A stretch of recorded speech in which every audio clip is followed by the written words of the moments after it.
Just send your question with the hashtag AskNASA to our social media accounts on Facebook, Twitch, X.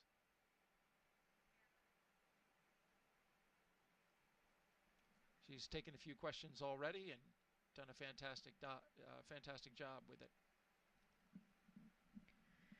You know, I've also heard that because of those windows and the lack of a fairing cover like the Soyuz has, it's actually quite a bit louder in terms of the sounds that you experience as you're lifting off the launch pad. Not as insulated. Yeah. So that'll be a comparison for Anne and for Tak as well, since they've both ridden on the Soyuz. Right. But for our pilot, Nichole Ayers, and our mission specialist, Kirill Peskov, it will be all brand new. Yeah. And I hear the NASA astronauts and the veterans of spaceflight enjoy watching a first-time astronaut, get their first flight. Oh, yeah, absolutely. I mean, it's like doing anything in life, right? No matter what it is, over time, you might get a little bit jaded by it or kind of forget how special it is. I think about that a lot when I give tours to people at NASA. You know, you walk into these buildings, which you're in pretty much every day, and then you bring someone in who sees it for the first time with their eyes, and then you remember how special and cool it is what you're actually doing. And I think that's really important, right? Sometimes you need to really take that step back and have that perspective.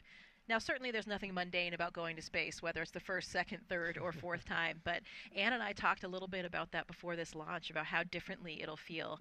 And I think for me and from other people that I've talked to, my first memories of the first few days in space are really pretty hazy. And I think that's because your brain is just simply overwhelmed. You're navigating now in this three-dimensional volume, which is entirely different. You're physically having these new neural networks in your brain that are forming. And you see the experienced flyers, they come in and they're a little bit more graceful from the beginning. And I think that's just biology. Those neural networks in their brain are already formed. And even if it's been 5, 10, 15 years since they've been in space, they're suddenly reactivated and they're just able to deal with it from the beginning. So I was wondering, I asked Anne to pay attention to that. Your memory of those early moments will probably be more clear than it was the first time, just because it's not as new and not perhaps quite as overwhelming. That's fascinating. And she was asked by the press what she would do different on station. And her response was to really enjoy the in-between moments more, really savor it. Because, as you just mentioned, when you first go up, and the biology behind it, it all races by. So she said she wants to be intentional about taking these moments to really savor being up in space. Never know if you're going to be able to go up again. Yeah, that's incredible advice and something I think about a lot as well. I remember having that conversation with my commander, Luca Parmitano, and it was his second flight. And I remember him telling me that there were so many things from his first flight that he didn't really remember because, again, your brain is so overwhelmed. You're thinking, please don't mess up, please don't make a mistake, and you're thinking about the next thing or the intensity of what it is that you're about to do, and so you're kind of forgetting to just enjoy that moment and appreciate that moment. And in doing so, he thought that really affected the way that he remembered the mission, because if your brain is just spending so much time thinking about those other things, you're not really fully comprehending and appreciating the moment that you're in, and so the memory is not really seared in there in the way that you might want to remember that. So that's definitely some advice that I'll be taking if when I go back to space, because you just need to really, as they say, stop and smell the roses, make those moments, because those are the things you want to remember. And the space flight, when you're up there, I was up there for almost 7 months. It seemed like a long time, but relative to the amount of time I've been here on Earth, it was very, very short. And now, I've been back for 5 years, and it feels almost like it was a dream. It's hard to believe that it actually happened, because it's just so different and extraordinary compared to everything else you've done your whole life.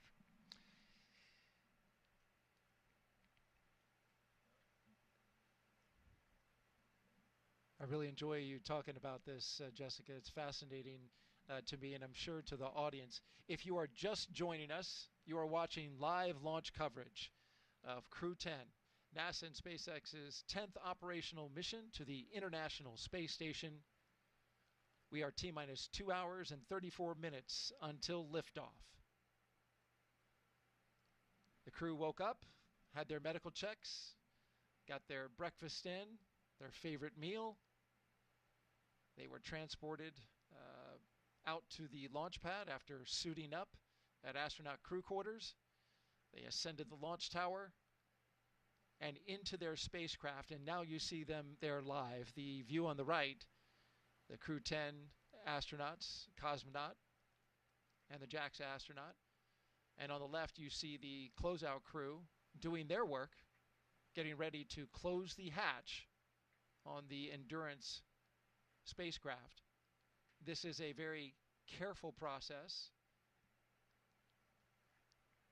because any small amount of debris, even as small as a human hair, if it gets in that hatch, the seal, it could cause a leak. So the crew is methodical as they go through their steps to make sure that seal is in pristine condition.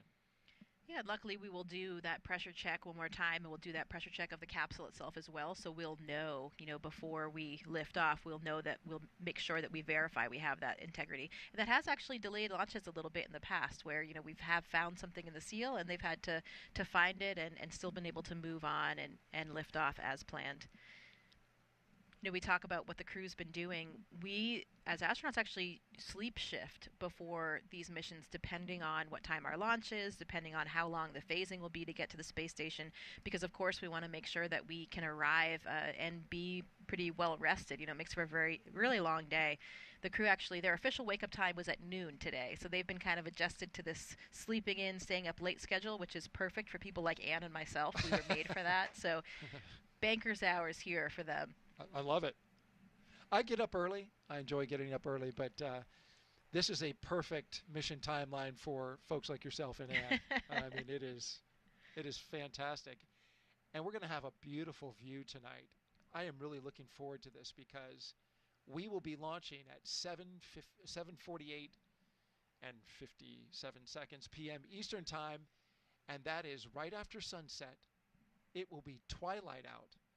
And when the spacecraft and the rocket get up a certain distance and altitude, the light really plays with the exhaust from the rocket. Some people call it the jellyfish effect, but you get this tremendous visual of the rocket going into space, and it sometimes creates light patterns that are unforgettable. Yeah, it was about the same time of day when I took off on my mission, and everybody described it as being such an incredibly gorgeous time. Spectacular, really, to be there viewing it, given that changing light, as you were mentioning, for twilight. So this should be quite a show here for everybody that's gathered in Florida today to see it. And as we look at the crew inside their spacecraft Endurance, another question coming to us on social. Jack Frost asks, not sure if it's the real Jack Frost, because it's not that cold here. Why are they getting in the rocket so early before launch, 2.5 hours? Yeah, so for all space missions, we really kind of have to backtrack the amount of time it takes to do all the things that we require to launch on time. So we want to make sure that we have enough time in the timeline to get the crew safely into their seats, to get them all strapped in, to do all the pressure checks that we talked about, to make sure that their suits have good pressure integrity, good comm checks, to make sure all the systems are functioning normally, to shut the hatch, and again do that another pressure test to make sure that we have good pressure integrity for the vehicle. So for this particular vehicle, the way that this timeline has worked out for the crew gets them in the vehicle, about 3 hours before launch. It certainly has a little bit of padding in there too, because sometimes you might have something slightly off nominal, not according to plan. Maybe you have to address an issue with a suit or something like that. But this is a pretty finely honed timeline, and now that we've had several of these missions, it has changed a little bit over time, but I would say this is probably the maximized timeline in order to shorten the crew day for the reasons that we were talking about earlier, to make sure that they're rested for the long day that they have ahead, but to make sure that we have enough time to accomplish everything safely and successfully. And on that timeline, this is an area, as you mentioned, where they do have a little extra margin. Oftentimes, if everything goes according to plan, they'll have a little extra time there in the capsule. The upcoming milestones we are looking for as we zoom out from inside the spacecraft and right back in, with a big thumbs up from the crew. Those seats will be articulating upwards, and they are doing so now. putting them in launch position. This will allow the commander and pilot to have access to their displays that you see just above them.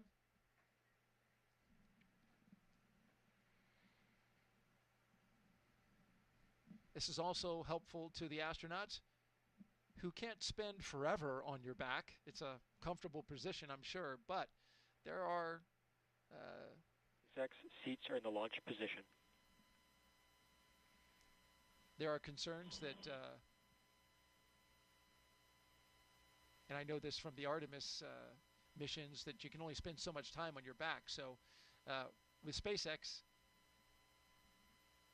and the late load, it's very convenient. It's a very short amount of time that they spend on their back before going up into space. And now we're getting some of those comm checks.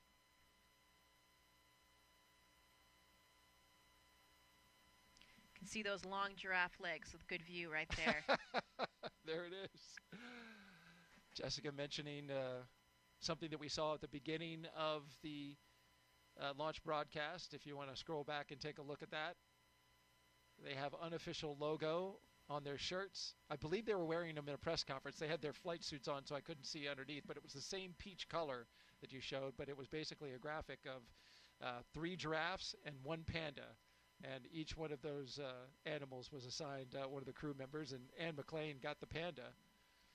The pandas are actually my favorite animal, you know, yes. from the time that I was a very small child. So I kind of like how that worked out.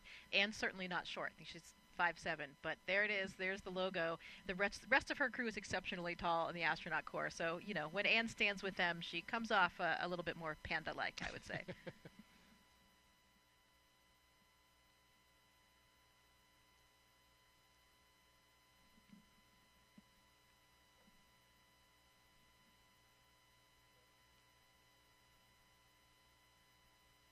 So the next few milestones we should see. Dragon, SpaceX, you are go for Section 2, suit leak check preparation. That's right, is suit leak check. This is the second of the day. Copies, we are go for Section 2, suit leak check prep. So you will, after that brief initial comm check, they will suit leak check. And so you will see the suits inflate. They'll put their visors down. And then when that is complete, they'll do a full complement of communication checks with each one of the crew members. But right now it's suit leak check. So they are about to inflate.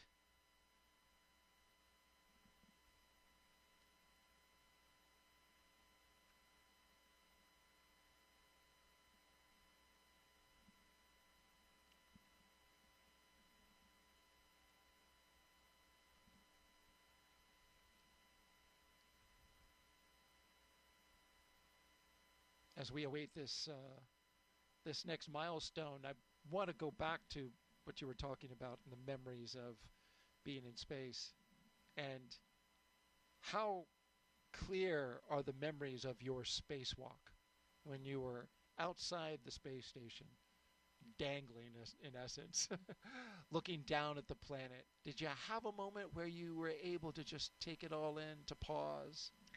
Yeah, again, as we were talking about earlier, you have to be intentional about stealing a few of those moments for yourselves, especially when it comes to spacewalks. You know, spacewalks are the riskiest thing that we do. They're the most challenging, both mentally and physically. So it really does demand 100% of your focus and concentration to make sure that you are doing the right thing for the piece of hardware that you're trying to repair or replace, or whatever the task is that you're doing, and most importantly, to keep you and your partner safe. So that really demands a very, very high level of concentration. And, you know, the astronaut mantra is always kind of echoing in your head of like, don't make a mistake, don't make a mistake. So you have to remember, you know, you get very caught up in the task and the minutia of what you're doing. SpaceX Dragon, Section 2, 2.9, tier complete, ready for leak checks.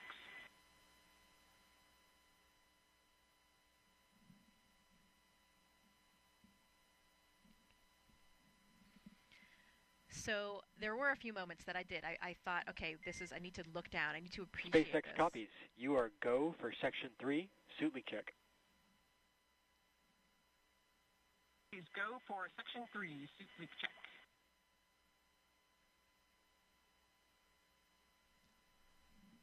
And one of those moments was when I was actually in the foot restraint that we have that you really secures you in one position, and I was working with one of the batteries that we had, and Christina was below me, and as I looked down, I saw the view. We were actually coming over those Patagonia ice fields that I was describing earlier, which is one of my favorite spots, and I remember seeing that and just waiting for a second and thinking, okay, wow, this is pretty extraordinary, you know. That first moment you come out of the hatch as well, when you see your boots below you and then nothing else until Earth. And that's certainly different than the way that we train in the pool, where you see the bottom of the pool always. Right. And that, you know, just, it's really, of course, you're moving around the Earth, but the sense of movement and motion that you have is that the Earth is spinning very quickly below you. And it's really an extraordinary feeling. I remember as well, Christina and I were under the airlock. We had a moment to had a pause, and we flew right over San Diego, where I went to graduate school. And so we took a moment there to make a shout out to all of my friends and colleagues that live there. But, you know, really easy to pick out those coastal cities because you have those landmarks. When you're looking down at the Earth and you don't have the benefit of the borders drawn on a map, a lot of times geography can be pretty challenging. So those coastal areas are the easy ones to pick out.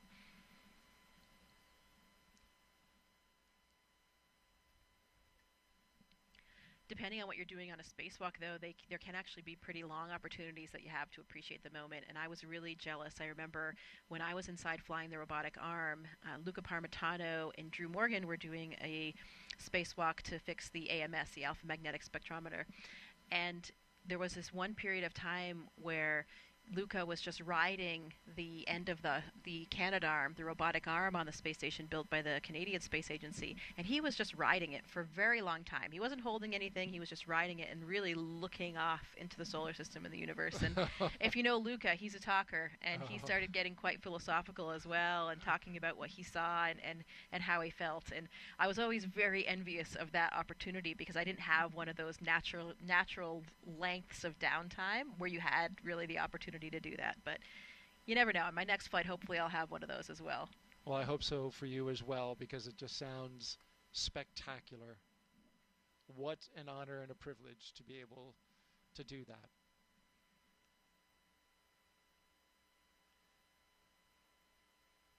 Well, it looks like we're getting some inflation, right? Whenever the helmet starts to ride up the face, means we got some pressure in there. Yep.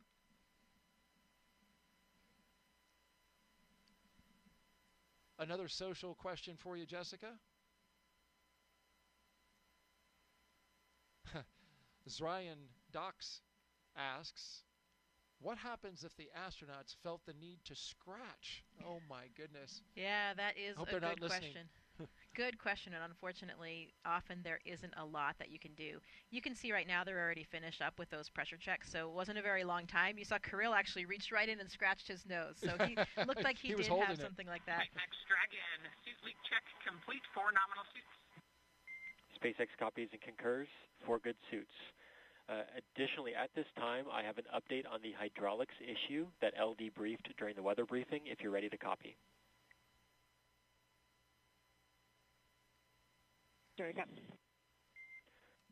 All right. The hardware is healthy, but we are currently still evaluating system performance. We want to provide an update no later than T-minus 1 hour. If additional time is needed, the final call just needs to be made prior to LES arm, but still expect an update from us no later than T-minus 1 hour. How copy? Did we copy the update? We'll expect an update prior to 1 hour and understand the constraint with the LAS Army. Thank you.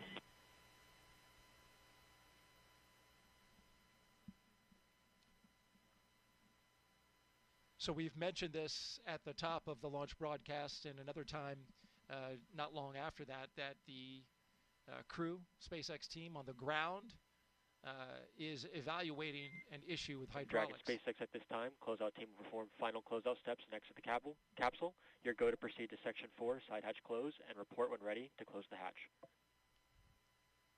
Dragon copies. Section 4 and work. So that applies to the team on the left, to the call out that you just heard as they ready to close the side hatch for Dragon. But back to the brief that was just given to the Crew 10 crew regarding the hydraulics on the ground, and they are currently looking at an issue that is related to hydraulic lines or a hydraulic issue with the clamp arm that holds the Falcon 9 rocket to the transporter erector. Again, there's an issue with the hydraulics related to the clamp arms, and there you see them, and that holds the rocket to the transporter erector. They're evaluating an issue with the hydraulics in one of those clamp arms. So they're working through the data, evaluating the situation. They're going to take some more time to look at this, and told the crew that they will give them an update in about an hour, but they have to make a call on which way this will go, whether they build flight rationale to go ahead and fly, or if it's something that would require us to stand down for the day. That will be something that they are discussing right now, but they can make that final call just before the arming of the launch escape system.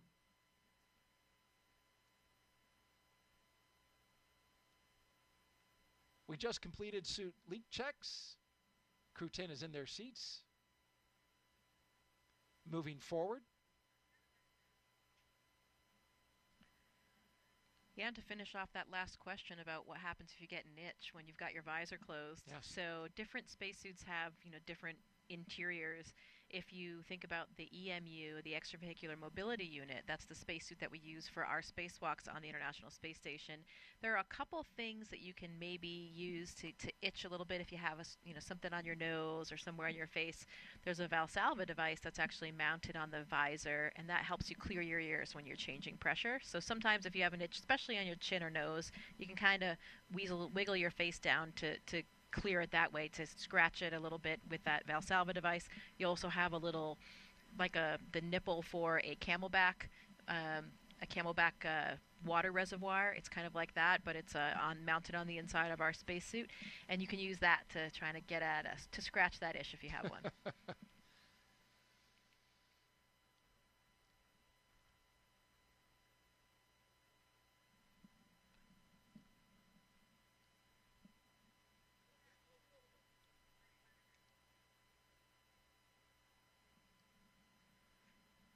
One of the factors that they're looking at on launch day, of course, is the weather, and it couldn't be much better than this. 95% go, winds 12 to 17 miles per hour out of the southeast, temperature 67 degrees expected at launch time. We're in the 70s as we speak, and it has just been delightful outside. SpaceX and NASA not only look at weather at the launch site, though, but also around the world, making sure conditions are acceptable if Dragon has to splash down in the Atlantic in case of an emergency. So, of course, teams are monitoring contingency splashdown locations if the crew had to come back to Earth before docking with the space station. If this were to happen, SpaceX and NASA would coordinate with the Department of Defense and the Coast Guard to ensure crew safety upon splashdown, including ships and air assets to patrol the 10 nautical mile keep-out zone. This is, of course, to mitigate safety concerns for any boaters approaching the area.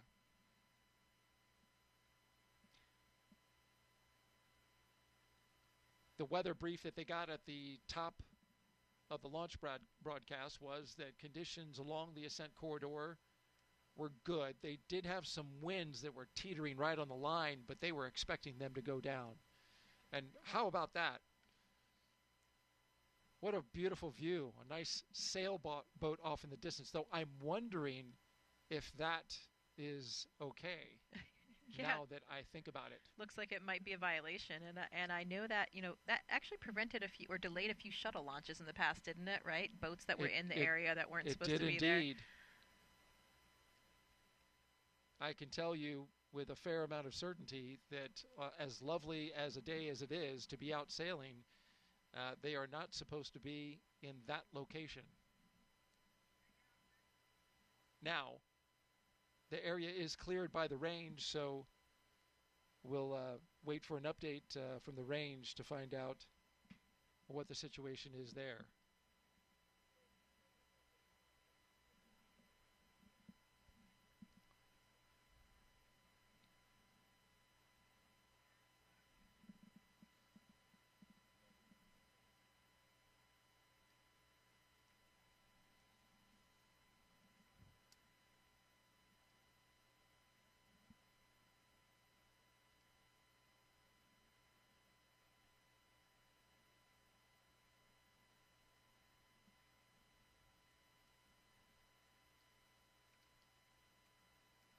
You know, see, there's not a cloud in the sky, so that's another nice feature for the viewing today. You know, sometimes if there are a few clouds interspersed, you lose your view for a minute or two once it gets above that cloud later, but that should not be a concern for today. Yeah. The high pressure system that's in the area literally swept out all the moisture and storms that we had earlier in the week. We had a cold front pass through on Tuesday, or Monday rather. Dragon SpaceX for hydraulic checks.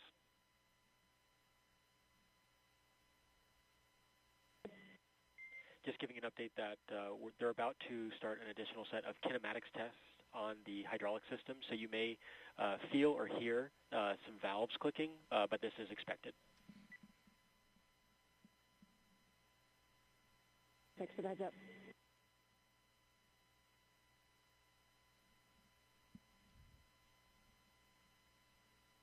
So SpaceX informing the crew that they will be hearing some noise as SpaceX cycles hydraulic valves.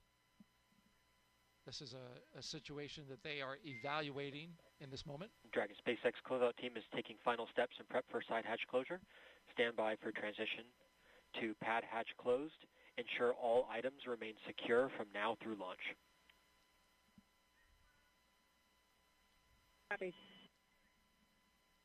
And there you see the crew closing the hatch.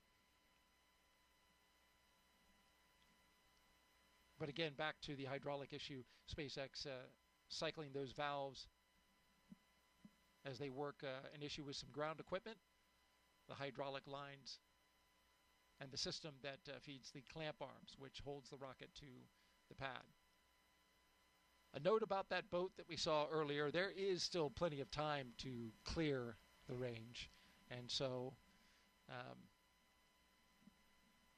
I don't know this for sure, but it's possible that the boat may be getting a visit, but certainly could get out of there. There are notices that are put out called NOTAMs. They are notices to mariners and aviators in the area that lets them know that a launch will be going off this evening. And the Cape Canaveral Space Force Station, the 45th Space Wing, has the responsibility for the range. And of course, again, plenty of time to clear the range before liftoff. Currently sitting at T-minus 2 hours and 10 minutes and counting. You're watching live launch coverage of NASA and SpaceX's Crew 10 mission to the International Space Station. 2 hours ago, the crew made their way out of astronaut crew quarters.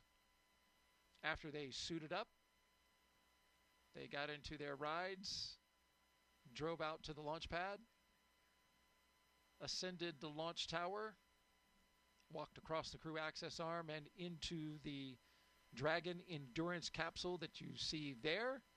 The Endurance spacecraft currently on its 4th flight. The flight leader in the fleet currently. The crew is now inside the capsule, and the team there at SpaceX performing some leak checks to make sure the capsule is airtight.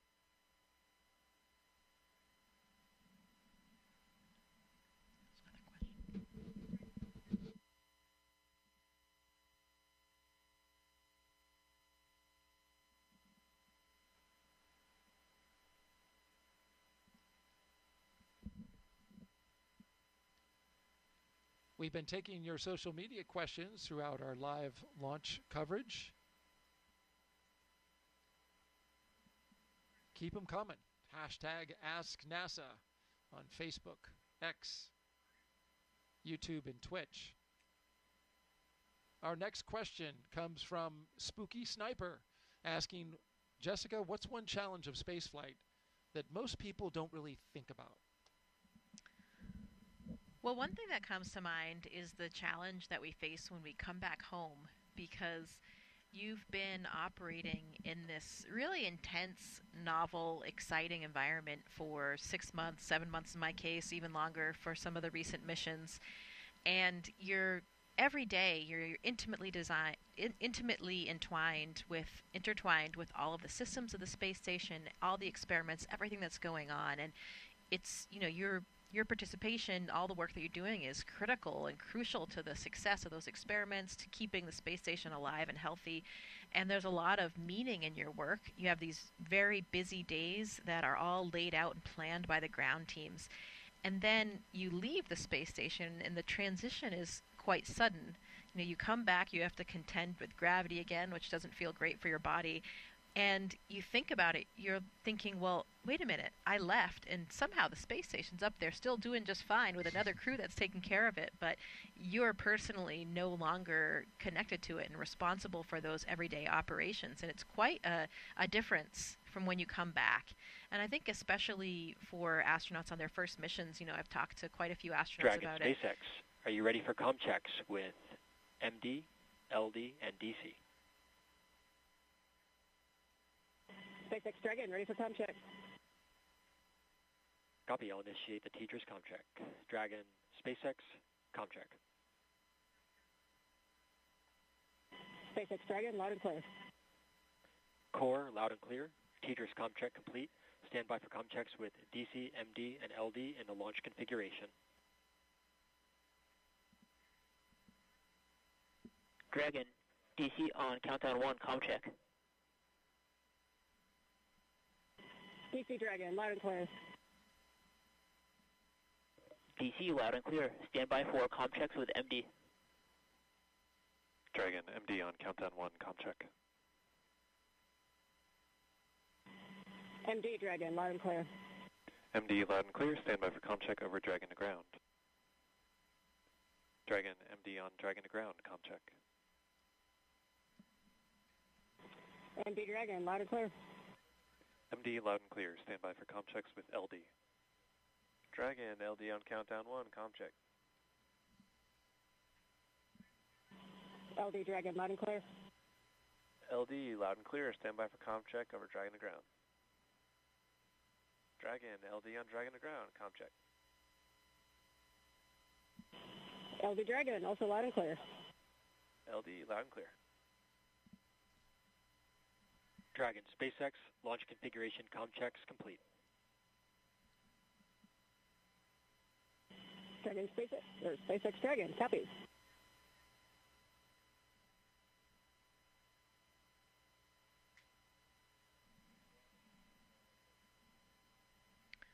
To sort of wrap up that last question, when you returned from spaceflight, some astronauts, including myself, have kind of had this feeling of aimlessness almost. You've just accomplished this number one goal that you've had, this dream you've had your entire life from the time that I was 5 years old, from my perspective. And I actually returned at the time of COVID, so it was coming back to a completely different planet. But, finding, again, your purpose and your mission it's probably something that most people don't think about when they think about the challenges of spaceflight.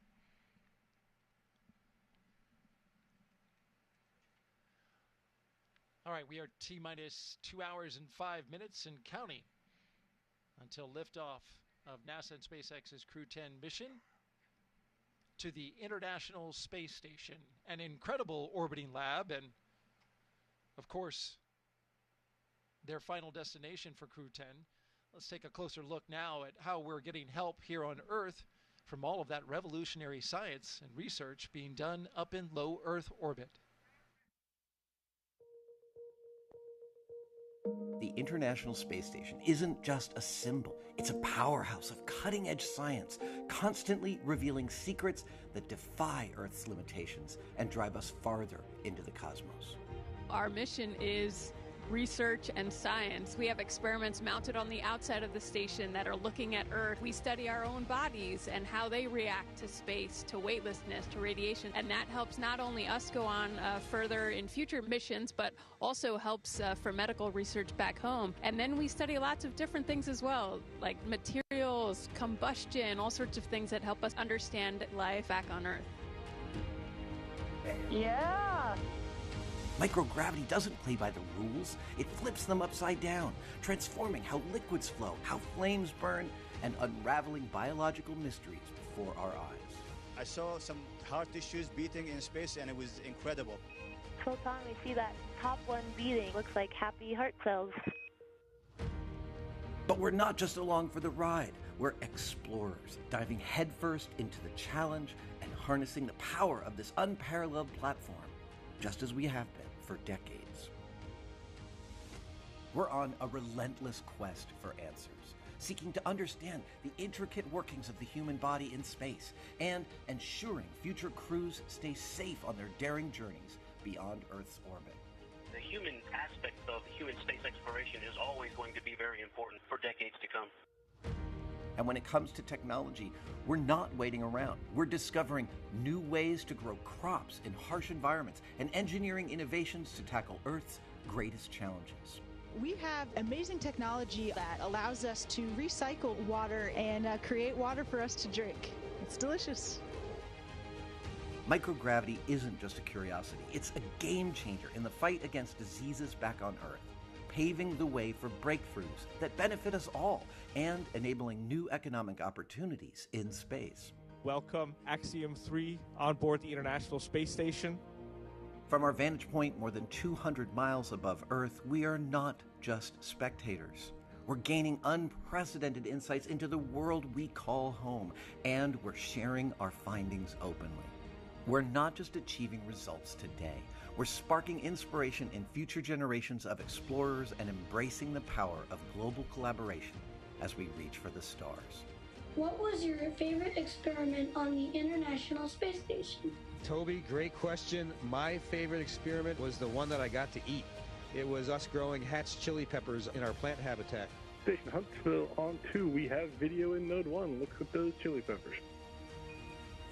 And as we soar through space at 17,500 miles per hour, each moment is a step closer to unlocking the mysteries of our Earth, our universe, and propelling our pioneering spirit even farther into space. So come along for the ride aboard the International Space Station.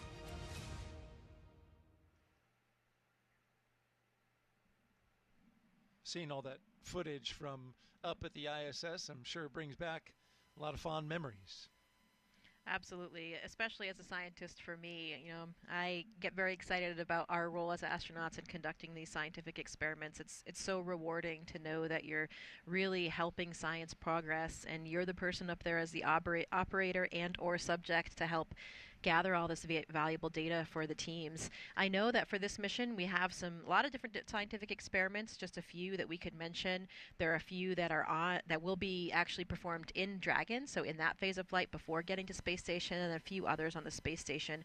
Starting off with those in Dragon, there's an experiment called Space Health. It's a Canadian Space Agency experiment where the astronauts are wearing these biomonitors. So it's a wearable technology garment that's looking namely at cardiovascular variables, so what's going on with our heart, and a lot of important factors to see what happens in microgravity. We have such a big difference in our physiological systems if we don't necessarily have gravity, which is pulling our blood and body fluids down to our feet.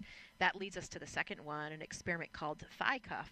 This is a relatively new experiment where the astronauts that are participating will be wearing this kind of restrictive band around their thighs, and that it will help reduce the blood flow, it'll change the way that fluid shift is happening, where once you get in microgravity, you have this upward fluid shift, less blood in your legs, more in your upper torso and in your face. You can kind of see that in some of the astronauts, especially in the beginning when they're up there before you have a kind of compensation for that.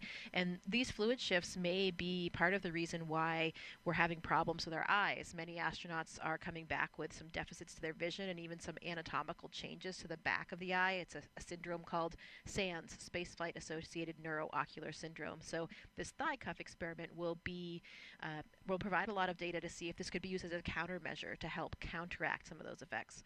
There's also an experiment called immunity assay, which is a new way to monitor health and immune function with a blood sample in space. So this is looking at a new assay that can be conducted in flight instead of what we usually do is obtain a blood sample and then we have to wait until that blood sample makes its way back to the ground before we can really get a good look to understand what's going on there.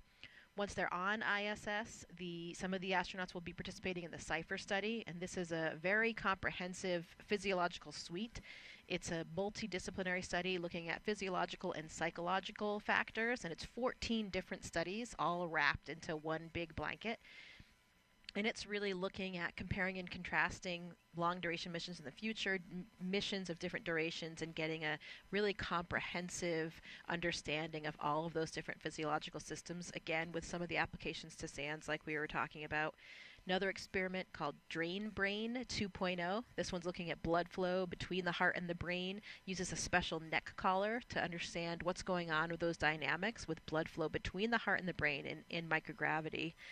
There are some more combustion experiments. We saw that in the video, something that we do on almost every ISS mission these days because, of course, even flames burn differently in space. We don't have convection, air is moving differently, and that has led us to a lot of breakthroughs in understanding more about how fire burns, what makes up these different constituents of flames. This mission, they'll be doing experiments called SOFI, and that will be looking at the different models for flammability with applications toward future space missions and also some terrestrial applications for combustion models. So as you can see, you heard the astronauts talk about it in the video. We do all kinds of science from all different aspects. When you remove this elephant in the room that is gravity, this variable that's present in all experimental models forever from the beginning of time on Earth. If you remove that, who knows what results can happen. So it's a really, really exciting place to do science.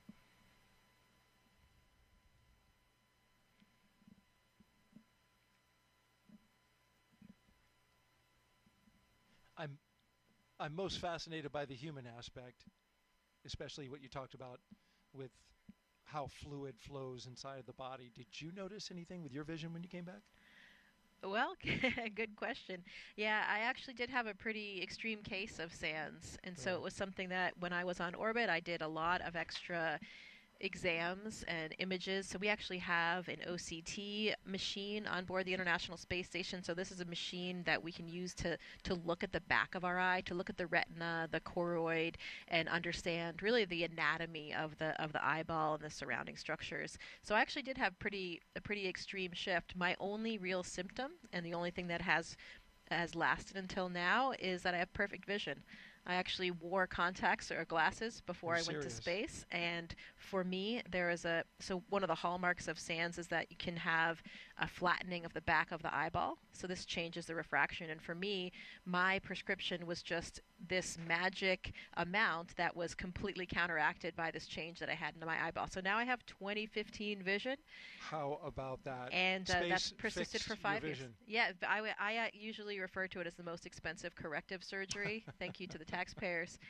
But that is all of the other anatomical changes to my eye have returned to normal, so nobody's really concerned about the health of my eyeball, but I still have this perfect vision. How about that? Wow. So if I go up into space, I can potentially lose my glasses? Well, for most people it actually makes their vision a little bit worse, but it depends on where you start. So we'll have to look into your prescription. If it's nearly the same as mine, then you might have the same result. Then I need to go to space to get it fixed. Forget LASIK. That's really interesting, Jessica. Thank you for sharing that with us. We are currently T-minus 1 hour and 55 minutes and counting from liftoff of the Falcon 9 from Launch Pad 39A at the Kennedy Space Center. Crew 10 currently inside Dragon Endurance. So far, they've completed their comm checks to make sure they can communicate with the teams here on the ground. Their seats have rotated upright to their reclined launch position. That allows them to see and access their display panels, as you can see there on the right-hand side of your screen. They've also completed their suit leak checks to make sure that their spacesuits are working properly. And now you see the closeout team making sure that side hatch has a good seal. If you've been watching us since we came on air, I'm NASA's Daryl Nail with NASA, and I mentioned that twice.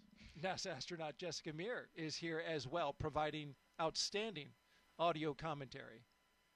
We're going to expand our live coverage in a little more than an hour from now, or actually a little less than an hour from now. We'll come on and bring our SpaceX commentators online, as long as our NASA commentator in Hawthorne, California.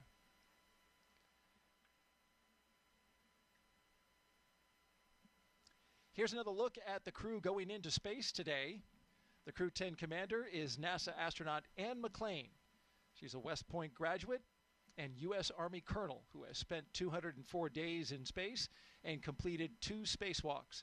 She's a highly decorated Master Army aviator with over 2,000 flight hours, and she even played for the USA Rugby Women's National Team. Yeah, that's right. My classmate Anne. She's a natural leader, and she is exactly where she should be, leading this crew to space today. Your Crew 10 pilot is NASA astronaut Nichole Ayers, a U.S. Air Force major and graduate of the Air Force Academy. Nichole has flown the T-38 and the F-22 Raptor, logging over 1,400 flight hours, including 200 in combat. This will be her first spaceflight, making history as the first astronaut from NASA's 2021 class to fly. You know, to add another dimension, Nichole also minored in Russian while she was at the Air Force Academy. So lots of, we talked about shared language earlier, and in a literal sense as well here for these crew. Very helpful on this mission and this flight, and better communicating with her mission specialist, cosmonaut Kirill Peskov. Our mission specialist, JAXA astronaut Takuya Onishi. He's returning to space for his second mission, a former commercial pilot. He spent 113 days aboard the space station in 2016 and became the first Japanese astronaut to capture the Cygnus spacecraft.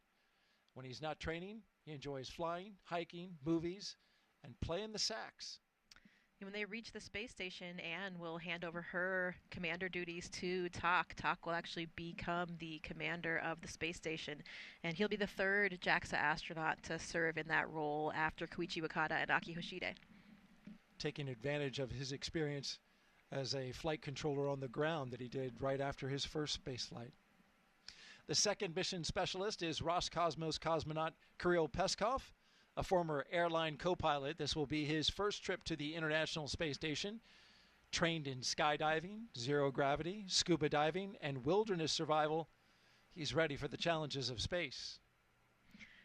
Kirill is always finding adventure on this planet. He has that sort of adventurous spirit, so he's always exploring every environment he's in, and I'm sure that this will be even more special for him, having that natural sense of exploration and adventure in him when he sees the Earth for the first time from above. A fine crew, all 4 of them pilots. 2 military pilots, 2 commercial pilots. They all speak the common language of aviation. We are T-minus 1 hour and 50 minutes until liftoff of NASA's SpaceX Crew 10 mission.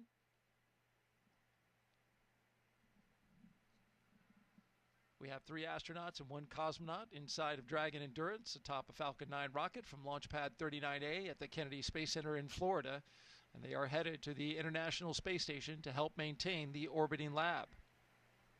Once on board the International Space Station, Crew 10 will become members of Expedition 73.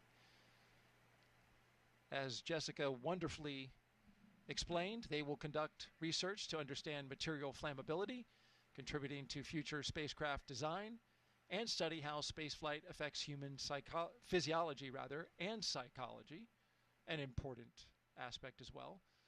The crew will also engage with students worldwide via ham radio, and they will use existing hardware with newly integrated software to test a backup lunar navigation solution, helpful for our Moon to Mars program.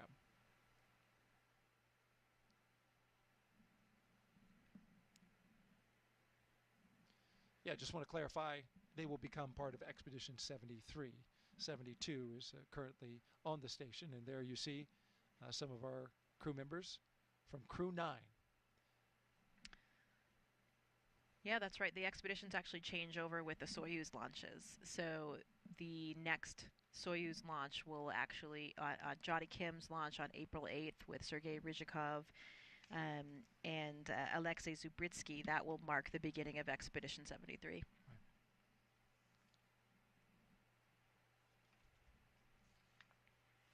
So far, we've had a pretty smooth countdown.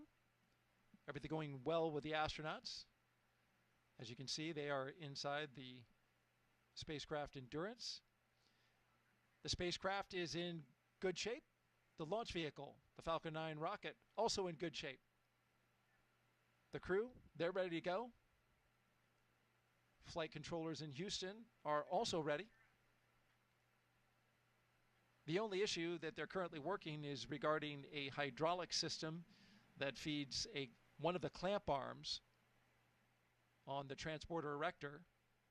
That clamp arm helps hold down the Falcon 9 rocket before liftoff. The crew was updated about this, and SpaceX is currently working it with teams from NASA. They expect an update in about a half hour, and they can make a final call on which way they're going to go prior to the launch escape system being armed. That happens around T-minus 45 minutes. Let's take you now inside Mission Control in Houston, where flight controllers are constantly monitoring the International Space Station and the people living on board. I believe we have Leah Cheshire with us live at the Johnson Space Center in Texas. Good afternoon. That's right, and thank you, Daryl. This is Mission Control Houston in the International Space Station's flight control room here at NASA's Johnson Space Center, where the team continues to prepare for launch, and they are led by Flight Director Ron Spencer. Today, we will be launching the 10th rotational crew mission to the International Space Station under the agency's Commercial Crew Program. Now, following Crew 10's arrival, the space station will have a total of 11 crew members aboard for just a few days. Part of those 11 crew members include the Crew 9 cadre, and that's including NASA astronauts Nichole, Butch Wilmore, and Suni Williams, alongside Roscosmos cosmonaut Alexander Gorbanov. Now, during the next few days, Crew 10 will go over handover procedures with the off-going Crew 9. That includes a safety briefing and an orientation, and then the new crew will jump right in to help advance scientific knowledge and demonstrate new technologies.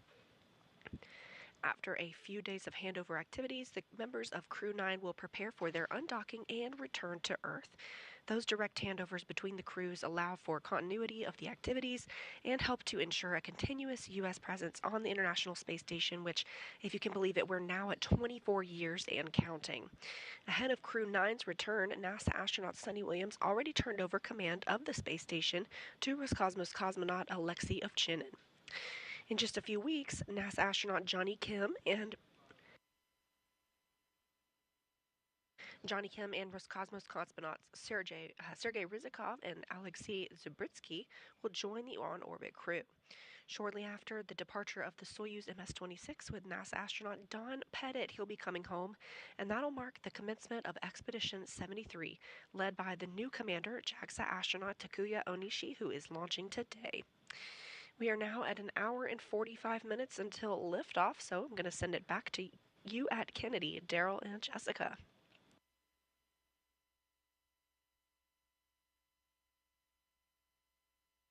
Thank you very much, Leah.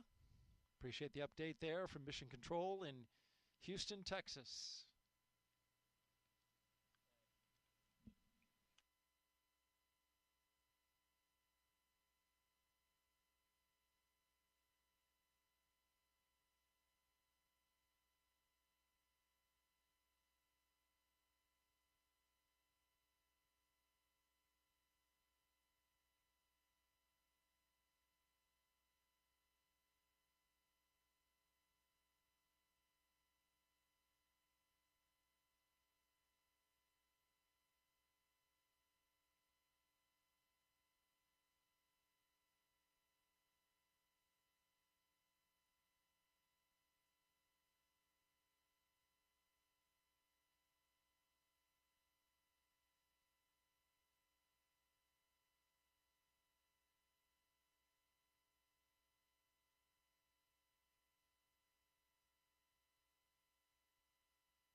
T-minus 1 hour and 43 minutes and counting until liftoff of NASA and SpaceX's Crew 10 mission to the International Space Station. You're looking at the members of Crew 10 on your screen. From left to right, Mission Specialist Kirill Peskov. To his right, Pilot Nichole Ayers. To her right, Commander McClain, just a bit out of screen. And all the way on the right side of Commander McClain is Takuya Onishi, a JAXA astronaut returning to space for the second time.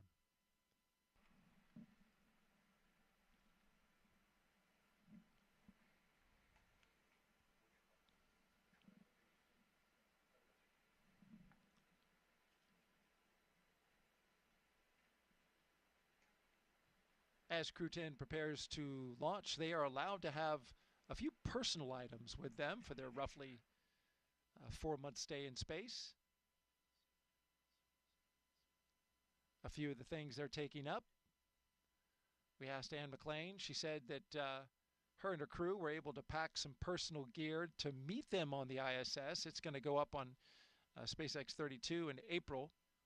She packed some sports team shirts and schools she attended, along with some holiday gifts for the crew. Commander McClain said, most importantly, she was able to pack a memento for multiple people who worked on this flight to support either her personally or the mission as a whole.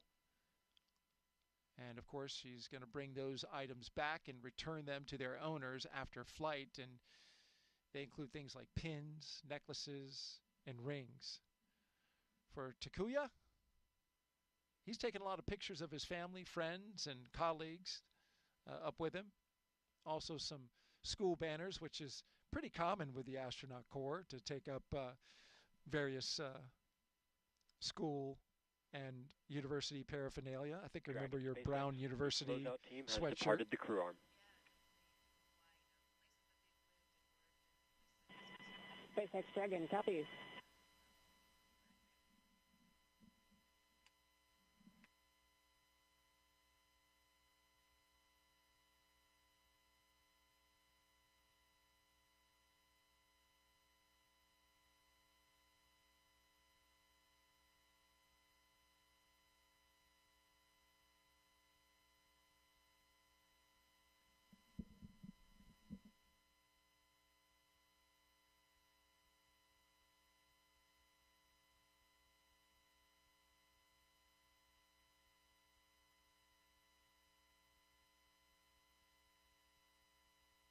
There you see the closeout crew, Jessica, making their way off the launch tower, something you remember well from Crew 2. Yeah, absolutely. Now they're going to probably proceed to one of the other towers where SpaceX has a small control center, and they'll be able to watch from there. How's the view out there?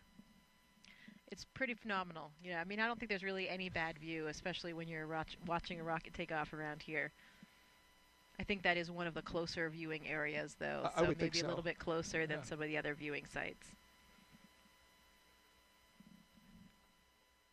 The closeout crew, if you missed it earlier, of course, is mostly SpaceX members, but it does include one member of the astronaut corps.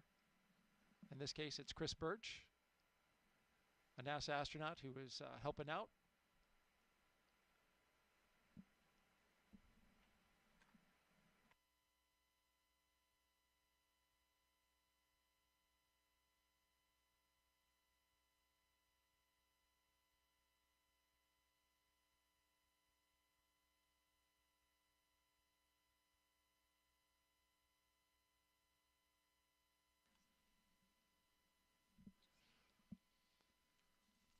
As Crew 10 launches, that means Crew 9 will return home soon. Crew 9 launched from Pad 40 at the Cape Canaveral Space Force Station back on September 28th of 2024. That was a unique flight because it was only 2 crew members in order to make room for Butch Wilmore and Suni Williams, who flew up on a Boeing Starliner test flight, but are going to be coming down in those 2 open seats with Crew 9. They've been part of Expedition 72, along with Crew 9. Wilmore and Williams have been living and working on the space station now for over 9 months. The other two for a little over 5 months. Once Crew 10 arrives, there will be what's called a direct handover for 4 days, or what they call 2+2, which is shorter than usual. And then Crew 9 will undock. Talk to us about that handover period and why it's different this time, Jessica. Yeah, so it depends on who is on board for the handover time. When it's a new astronaut, you have a little bit more of what we call kind of adaptation time. It really is dependent on what's happening on the space station as well, though. In particularly busy times, if there are a lot of repairs or a lot of experiments that have to happen in that specific timeline, the amount of hours that we have for the handover available will vary. But we try to have certain periods of allotted time where you have time to just have some really handover with the existing crew up there so they can show you the ropes. You know, we have such incredible training, really extensive on all the pieces of hardware and some of the experimental pieces of hardware as well, but nothing really prepares you for the nuances of what the actual situation is on board. So it's really important to get those tips and tricks from the experienced astronauts, and even for the second-time flyers like Anne and Tak, the space station is a different place than it is when they were on it previously. There's probably some different pieces of hardware and some different systems. Things may be done a little bit differently than when they were there before. So they'll get a lot of insight into operations up there and just really kind of get used to doing things.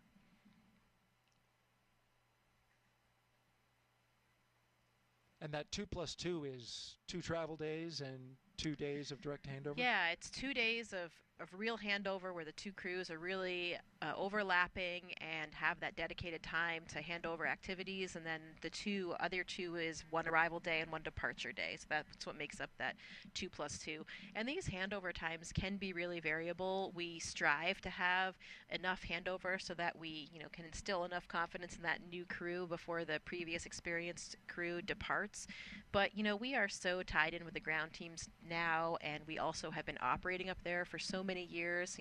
This November will actually mark the 25th year of continuous human presence on the International Space Station. Isn't that amazing?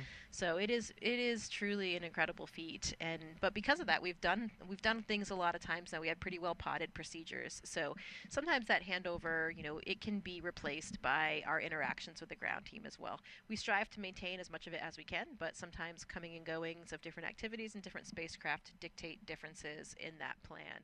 And also, we are aiming for this 4-day handover period, but we don't know exactly what it will end up as, because of course we have to have good weather conditions back on the ground before we will undock Crew 9's vehicle. So in the end, we could have a slightly different than this 2+2 handover that we're expecting, but we have to plan for something. It really can vary, as you mentioned, because splashdown weather is a critical component, as you mentioned, before the crew can come down, and that's pretty unpredictable for where they will be coming down. Though I was talking to one of our meteorologists here at the Kennedy Space Center, and I asked, well, we have such wonderful weather this time of year. Is it more beneficial this time of year, to be launching and doing the missions? And says, well, not necessarily. Winds really get kicked up this time of year. We have fronts coming through. We had one come through. Winds today, you can see the flags blowing out there by our press site at Launch Complex 39. They're pretty tame today, just in the teens. But earlier, when that front first went through, we even had a tornado pop up in the central Florida area. So winds are a watch item, and they will certainly be something that they will be looking at in the Gulf and the Atlantic, where we have opportunities for the splashdown sites. But to the point of weather, they added a location in Tortuga, which is not far from Key West, just to give them more options for getting ideal weather in ideal sea states. One thing you don't want is the astronauts bouncing around after they've just gotten back from space in seas that are like 10 feet That would be terrible. Right, exactly. Certainly would not be appreciated by the astronauts, but more importantly, those limits exist because of the structural components of the vehicle itself. So we want to make sure that we still can make everybody and the people inside and the vehicle safe when they're landing, and that's why we have those wind requirements, which relate also to the height of the waves. We are currently at T-minus 1 hour and 32 minutes and counting until the Crew 10 flies to the International Space Station. We're getting ready to do a health check in just a few minutes of the launch escape system.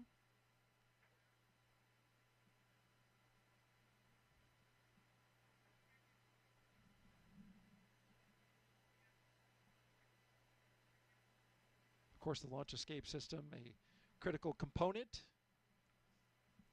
of the Endurance spacecraft. You're looking at the crew right there. On the left, Roscosmos cosmonaut and mission specialist Kirill Peskov.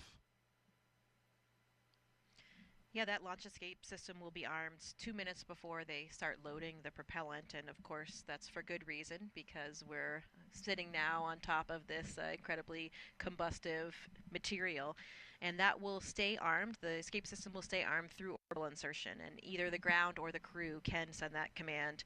It has 8 Super Draco thrusters that fire in order to bring the crew to safety, and those thrusters are specific to the abort system, so they're only used for that abort system. The crew can actually hear it arm with like very loud thump, and then they can hear the fueling of the valves, and they can hear the flow of the fuel as well. There's a T-handle on board that the crew can activate if they needed to jettison themselves to safety. And we'll hear those calls once we have liftoff and we're getting into those different phases of abort. We'll actually hear Anne McClain make those calls, and we will know exactly where they are in terms of those flight phases for which aspects, which areas of the flight profile they're on.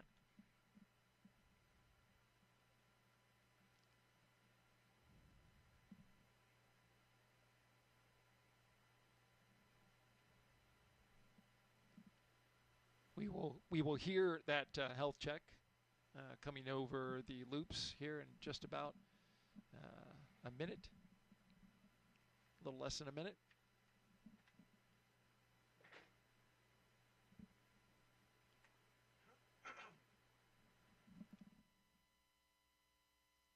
You know, we think about these abort systems, and certainly it's something that we never want to have to use, but when we do have the few occasions when we do use them, it's actually an incredible test and gives us a lot of faith in these systems. Yeah, that escape system I was reading can move Dragon half a mile in only 7.5 seconds, equivalent to a peak velocity of 436 miles per hour. I imagine in training, you've got to be ready for those kind of Gs. Yeah, absolutely. We have some centrifuge training.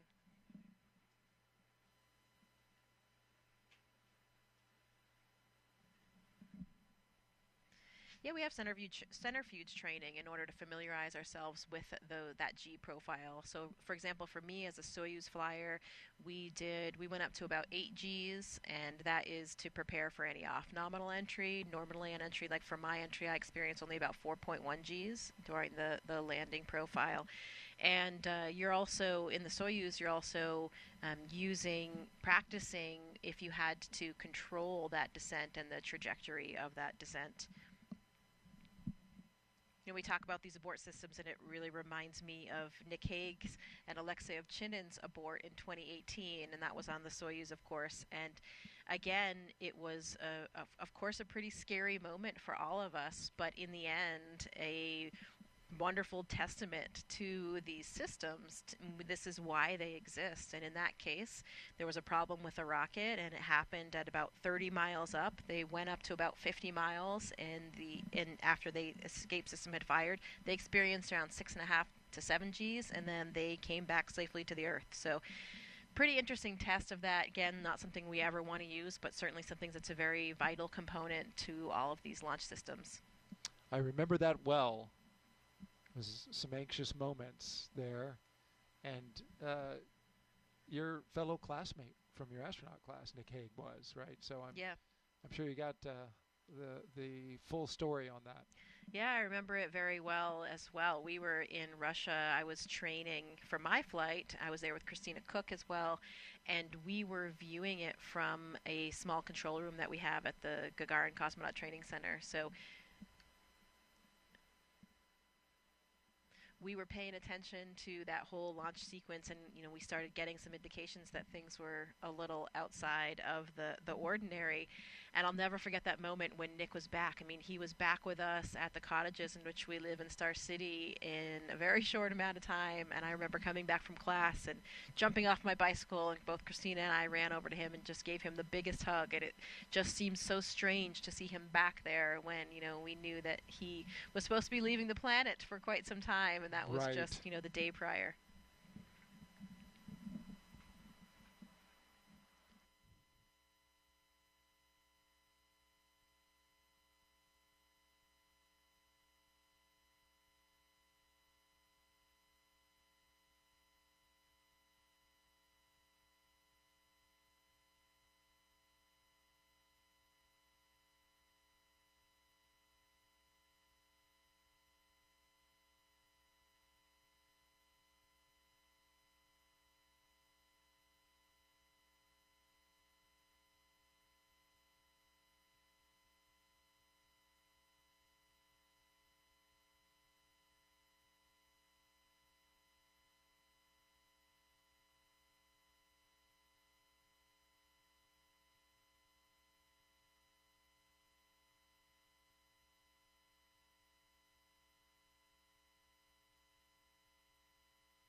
So here's a good shot of the crew members. They have ingressed the vehicle, they have completed the pressure checks of their spacesuits, and the hatch has been closed. So we are standing by, getting ready for the propellant load pull, which would be the next big milestone for the crew today.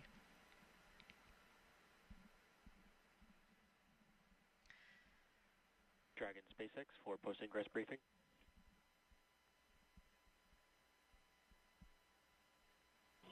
SpaceX Dragon, go ahead.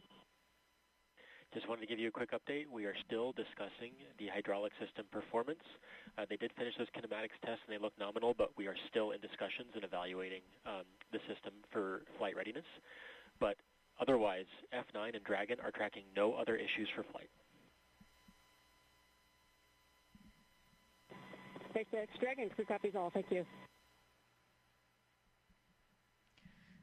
So you've just heard that update from the SpaceX teams. They are still monitoring the hydraulics for the clamp arm system that's holding the Falcon 9 in place. And so still making some evaluations there. The good news is they're not tracking any other technical issues. So hopefully we will get to a good place with this one and can continue on toward launch today. Speaking of launches, NASA and SpaceX joint launches, there was a very interesting launch just last night from the Vandenberg Air Force Base on a Falcon 9, and that was the Sphere X and Punch missions.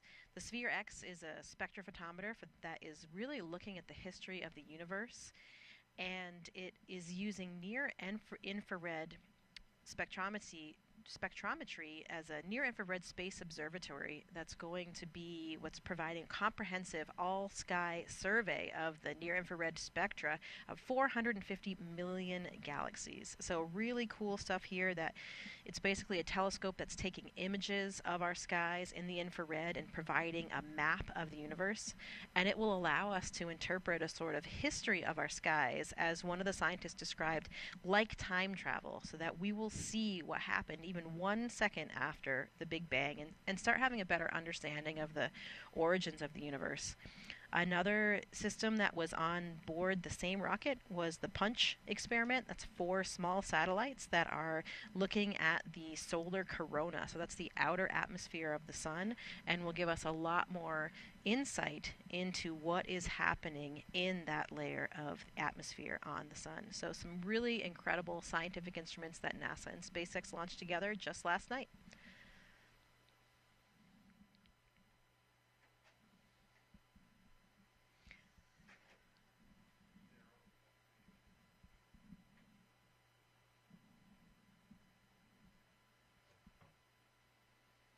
Another view of the crew here waiting patiently for their next update.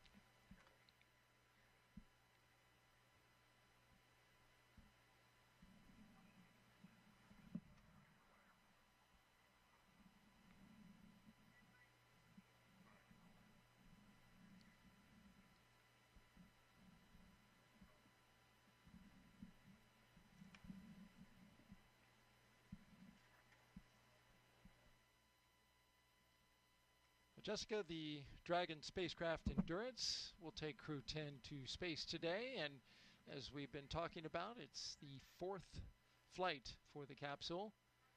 Since its first flight in 2021 for Crew 3, SpaceX's Endurance Dragon has been a workhorse for NASA's Commercial Crew program, flying mission after mission.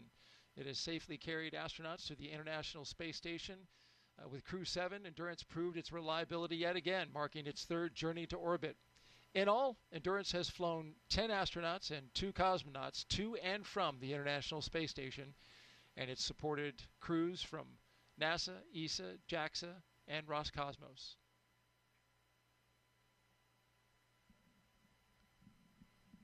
And we are currently at 1 hour and 19 minutes until liftoff of Crew 10 on a Falcon 9 rocket to the International Space Station. 1 astronaut and 1 cosmonaut will be the latest crew to fly as part of the NASA Commercial Crew program.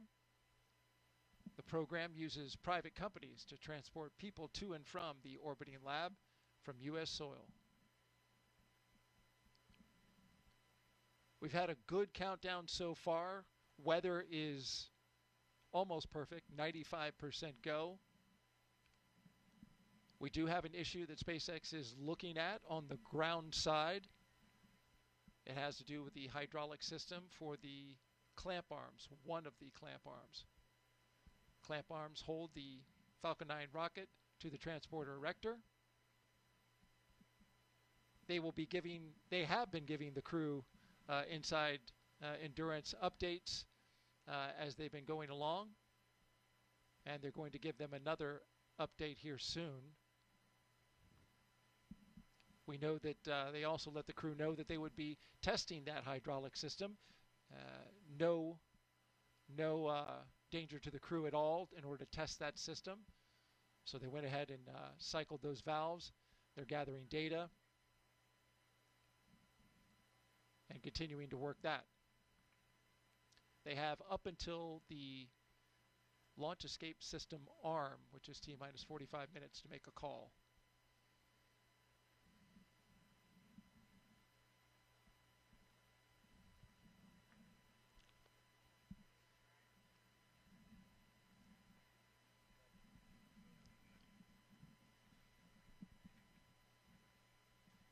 Just inside the spacecraft, it's pretty calm inside there, as we've been seeing, the crew.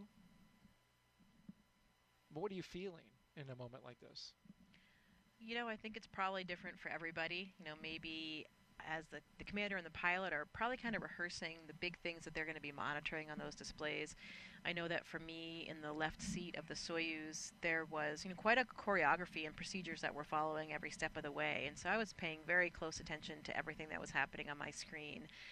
And, you know, just preparing to follow along and do all the things that we had done in all the training and all of the simulations.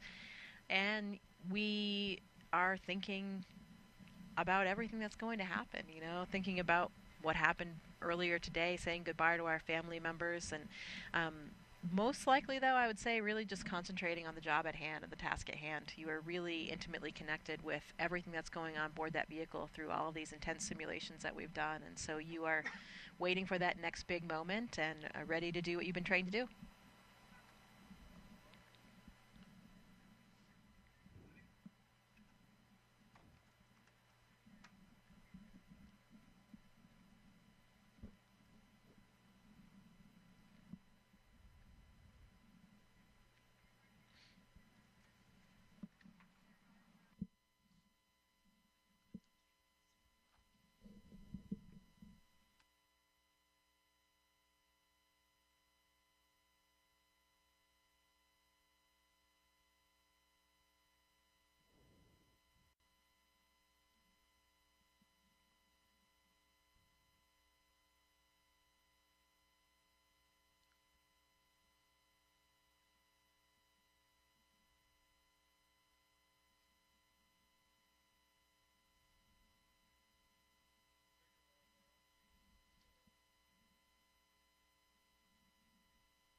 Good afternoon. You're watching live launch coverage of NASA and SpaceX's 10th rotational flight to the International Space Station.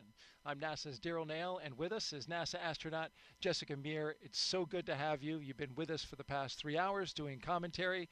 You're back since doing Crew 7, and it's so wonderful to have you here again.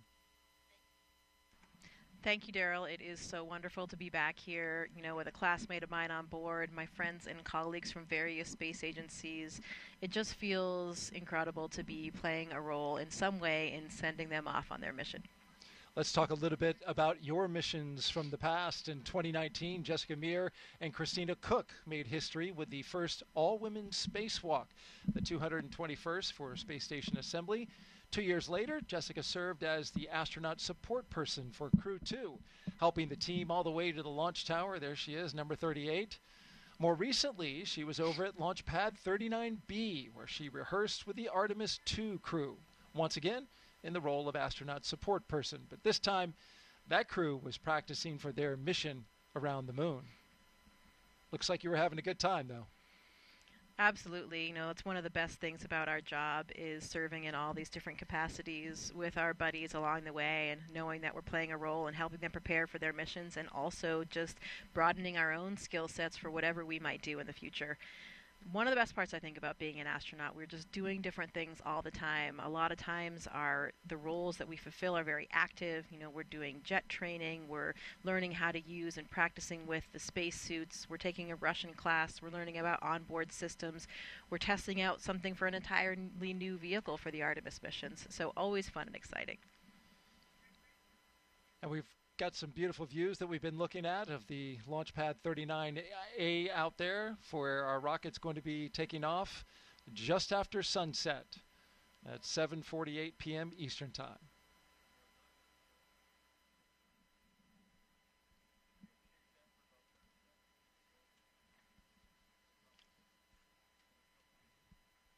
We're expecting a beautiful launch tonight, Jessica. It'll be in twilight, which, as we know around here, for people who watch rocket launches, once that thing gets off the pad, it'll be a little dark on the ground, but very light up high, where the rocket will be doing its separation from the first stage, and see all kinds of rocket exhaust being illuminated by the sun. It will definitely be a gorgeous view. Very special lighting in that twilight period. So it will be quite a show for everybody on the ground here in Florida. Looking forward to watching it with you. Jessica, of course, has been gracious enough to spend the last 3 hours providing her insight analysis about the pre-launch operations and milestones as we count down to launch of Crew 10. Liftoff time still holding for 7:48 p.m. Eastern Time and 57 seconds for those who like to know it right down to the dot. Crew 10, ready to go. All right, let's check in with our team at SpaceX, who will be providing us commentary, along with our NASA commentator. How are you guys doing this afternoon?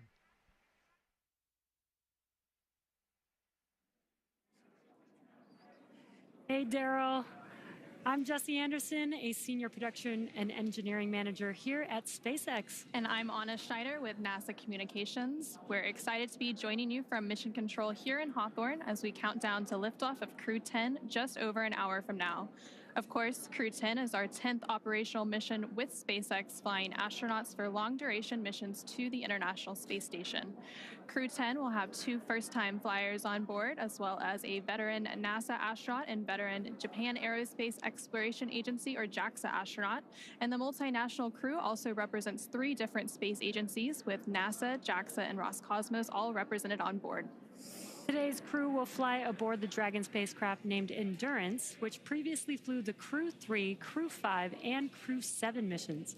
Overall, this will be Dragon's 46th visit to the space station and its 14th human space flight to the orbiting lab, which includes NASA's Commercial Crew Program missions and private astronaut missions with Axiom Space. And over the last 3+ hours, Crew 10 has been going through the detailed process of getting ready for their mission to the International Space Station. So let's go ahead and take a moment to introduce you to the crew flying today. In the commander seat is NASA astronaut Anne McClain. She's making her second trip to low Earth orbit. The Spokane, Washington native and U.S. Army colonel was selected by NASA as an astronaut in 2013 and has spent a total of 204 days in space, completing 2 spacewalks totaling 13 hours and 8 minutes outside of the orbiting laboratory. Next to McClain in the pilot seat is Nichole Ayers, who was selected as a NASA astronaut in 2021. The Colorado native graduated from the Air Force Academy and is in Colorado Springs and is a major in the U.S. Air Force. This is the first space flight for Ayers. Serving as a mission specialist is JAXA astronaut Takuya Onishi. Today's flight will mark Onishi's second trip to the space station, and he was selected as an astronaut by JAXA in 2009, logging 113 days in space previously. Now, to round it all out is Roscosmos cosmonaut Kirill Peskov, also serving as a mission specialist. Peskov was selected as a cosmonaut in 2018 and will be making his first space flight today as well. Once on board the International Space Station, Crew 10 will briefly become members of Expedition 72 and then Expedition 73 in April. During their mission, they will conduct space station maintenance along with scientific research to understand material flammability, contributing to future spacecraft design, and study how spaceflight affects human physiology and psychology. The crew will also engage with students worldwide via ham radio and use its existing hardware with newly integrated software to test a backup lunar navigation solution. Now, to date, SpaceX has flown 56 crew members to space since the Demo 2 mission in May of 2020, almost years ago. Now, coming up here at T-minus 45 minutes, we'll be listening for the team to report their readiness for propellant load with a final go, no-go poll.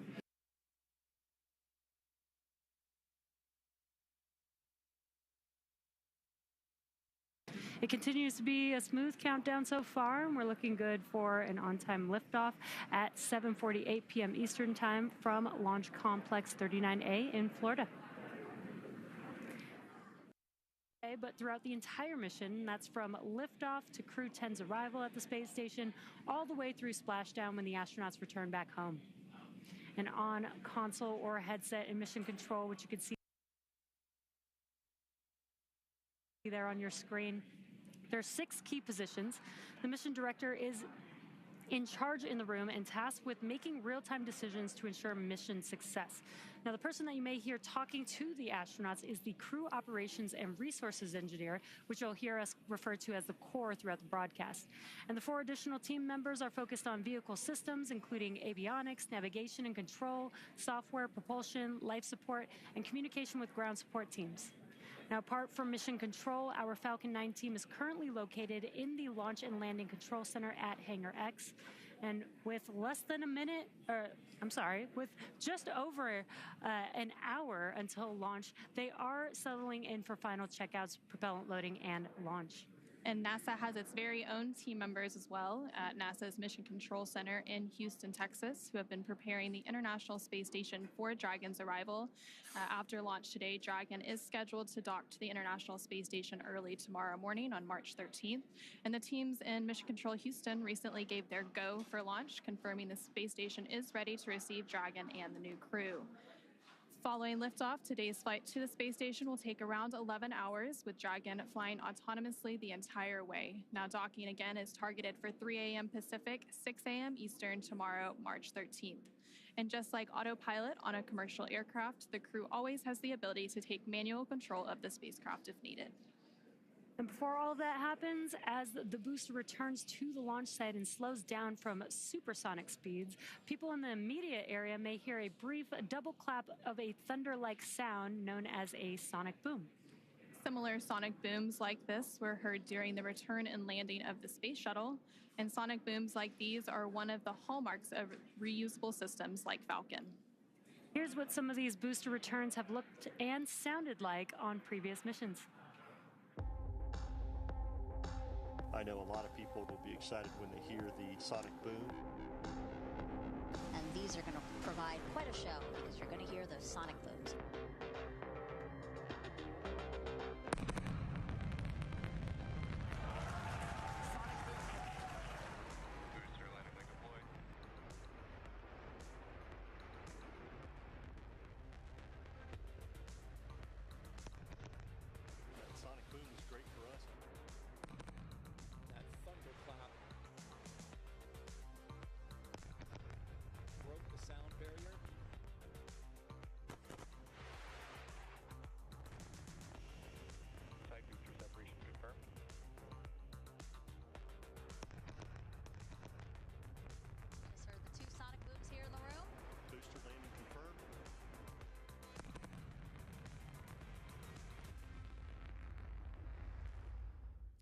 We're now at T-minus 1 hour, 4 minutes, and counting down to today's launch. While we wait, let's check in with NASA's Leah Cheshire at Johnson Space Center to see how things are shaping up at Mission Control in Houston. Leah? Thanks, Jesse and Anna. I would really love to hear one of those sonic booms in Florida, but today we are here at the Mission Control Center at Johnson Space Center in Houston, Texas. This is really NASA's hub of human spaceflight, and the team here is ready for launch. The International Space Station is ready for the crew to lift off as they begin their journey to the orbiting laboratory. Now, in the home stretch of the rendezvous, NASA and SpaceX flight controllers will enter into integrated operations. This means both flight control teams will conduct a series of go, no-go polls for Dragon Endurance's docking to the space station. Rotation missions like Crew 10 help NASA continue to maximize the important research and technology demonstrations made possible only in the International Space Station's unique microgravity environment. The space station is critical for NASA to prepare for future commercial low Earth orbit destinations and to understand and overcome the challenges of long-duration spaceflight necessary for a long-term presence on the Moon and crewed missions deeper into the solar system. Yes, I am talking about Mars. Now, here's a closer look at the mission and what Crew 10 will have to look forward to during their stay aboard the International Space Station. The Crew 10 mission is going to be a rotational mission to the International Space Station. So we will launch aboard the SpaceX Dragon capsule and the Falcon 9 rocket. I'm just enjoying the way towards the launch. Of course, I'm looking forward for the day of launch. And we are going to stay there about a half a year. So the first goal of Crew 10 is to continue learning about the Dragon and the Falcon 9 rocket that we're going to be flying on to enable SpaceX to continue their development of rockets and even private astronaut missions in the future. The other mission is to get us safely to the International Space Station so that we can crew this incredible national orbiting laboratory that we have and continue the science experiments that we have ongoing there. One of the unique characteristics of the International Space Station is microgravity. We get to learn how humans and plants and other types of hardware react in the space environment and the microgravity environment. And it helps us to develop all kinds of new materials, medicines, and it helps us to push our knowledge forward. The discoveries that we make on board the International Space Station then inform what we do on Earth, and it allows us to further both humankind here on Earth and get to further places in the universe. So I've often been asked why we explore, and I think it's different for everybody. When people are born, they naturally want to explore their environment, first as babies, and then as kids, and finally as adults. That's how we expand our world, and that's how we find something new. Every time that we make a further step, we learn something and we learn how to adapt, and that is so important to humanity. This is probably the main things which drives us forward and helps us to survive as a species. There are so many unknowns in space, and as explorers and as humans, we want to find out what's in that unknown. For me, it's the fact that I get to be a small piece of figuring out what the unknown is and taking that next step to get to the Moon and to Mars and the Artemis program. Our ultimate goal is to go to Mars, but it's not an easy journey, and when we face a new challenge, we must solve it step by step. I think that's one of the biggest benefits of the International Space Station. We're outside of the atmosphere, and now we don't have the protection of the atmosphere. What happens, and how do we better prepare our people, our hardware, our food, our water systems for that deep space exploration? It's really important on the space station that we learn those lessons now when we're in low Earth orbit. That way we know what we need to bring with us when we go onto the Moon with the Artemis program. One of the things that we do on the International Space Station is work with our international partners all across the world. I think it's hard to overestimate the value of international cooperation in space exploration, because we all know that it takes much time and effort. Space is hard, it's very challenging, and it's sometimes unpredictable, and that's why I think cooperation is the key to success. The International Space Station wouldn't be international without all of our partners. And our goal is to be a beacon of hope for all of humankind so that people can look and say, this is what we can accomplish when we work together. I asked Anne what she's most looking forward to, as well as Nichole, and she says it's really satisfying for her to work on hardware with her hands, then get it into the Japanese airlock, and then go see it working outside in space, which I thought was pretty cool. Yeah, that is one of the perks for sure. All the different things that we're doing every day, whether or not you're just being an operator or a subject for an experiment, loading up the Japanese airlock. That was one thing that we did several times during my mission, where we were deploying some small satellites via that airlock. So we did all the work of configuring them and putting them through, and then we watched them shoot out and be in orbit around Earth. So really That's cool. pretty cool. That's neat. And Nichole said that she's looking forward to anything that has to do with fluid dynamics, because that's what she got her master's in. So looking forward to that. We got some social questions for you. You've been doing a great job for the past 4 hours answering them. Let's take a listen at this question, or rather I will read it and you can listen as we get your expertise while looking at a beautiful shot outside at Launch Complex 39A. The question from Oxidized 93 is, how do you brush your teeth in space? Well, the short answer is just like you do on Earth, but a few nuances. You know, water behaves so differently when it's not falling down, so the surface tension is much more important. It keeps those water droplets together, so you can just get a small water droplet on your toothbrush either before or after your toothpaste. Brush your teeth just like you do on Earth, and then no sink, unfortunately. So you got to figure out what to do with anything else that's in there. Some people might swallow it. I usually would spit mine out into a small wipe or a towel, and we have go through a few towels per week. I favor the latter, like you. We have another question. Let's pop it up real quick. Peter Stefronic asks, do astronauts get any music played in the capsule before launch? Hold music. Yeah, in the Soyuz we did for sure. While we had a long wait period, we had actually curated our own lists. We each contributed a few songs. So 4.100.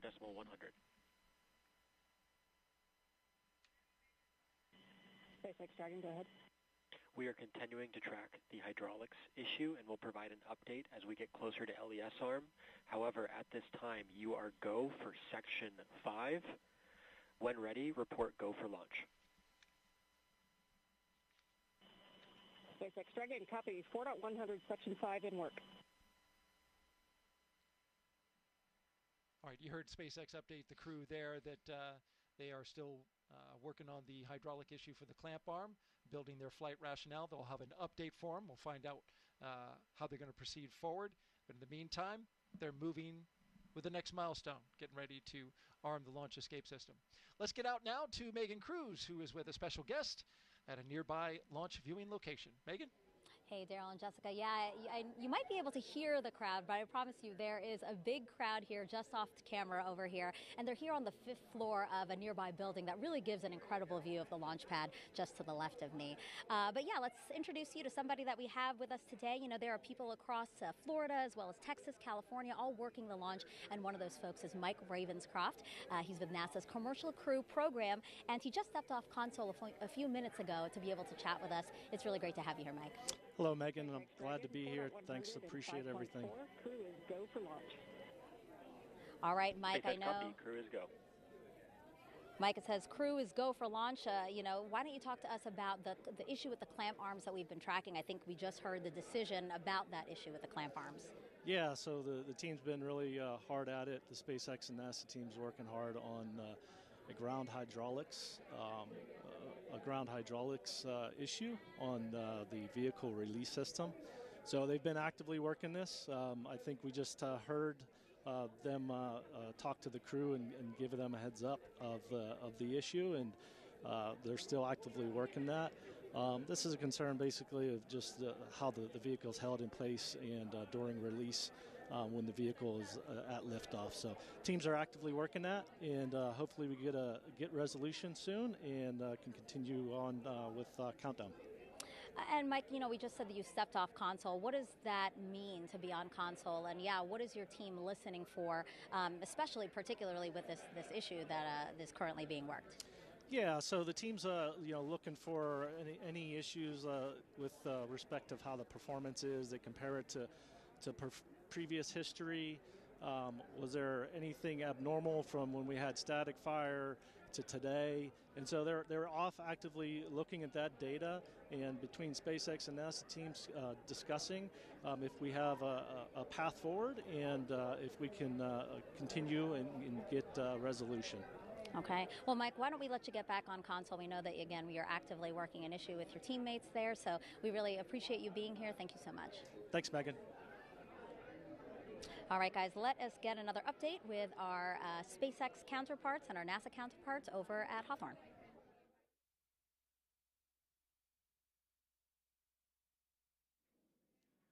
Falcon 9 is the first orbital-class rocket capable of reflight. Together, Falcon 9 and Falcon Heavy have completed more than 450 launches and over 380 reflights. And today, the booster will be attempting to land at Landing Zone 1, which is just down the coast from the Kennedy Space Center in Florida. This will be the second flight of the first stage booster supporting the Crew 10 mission. Rapid reusability drastically reduces launch costs, helps increase launch frequency, and enables a wide array of new government, commercial, and scientific opportunities in space.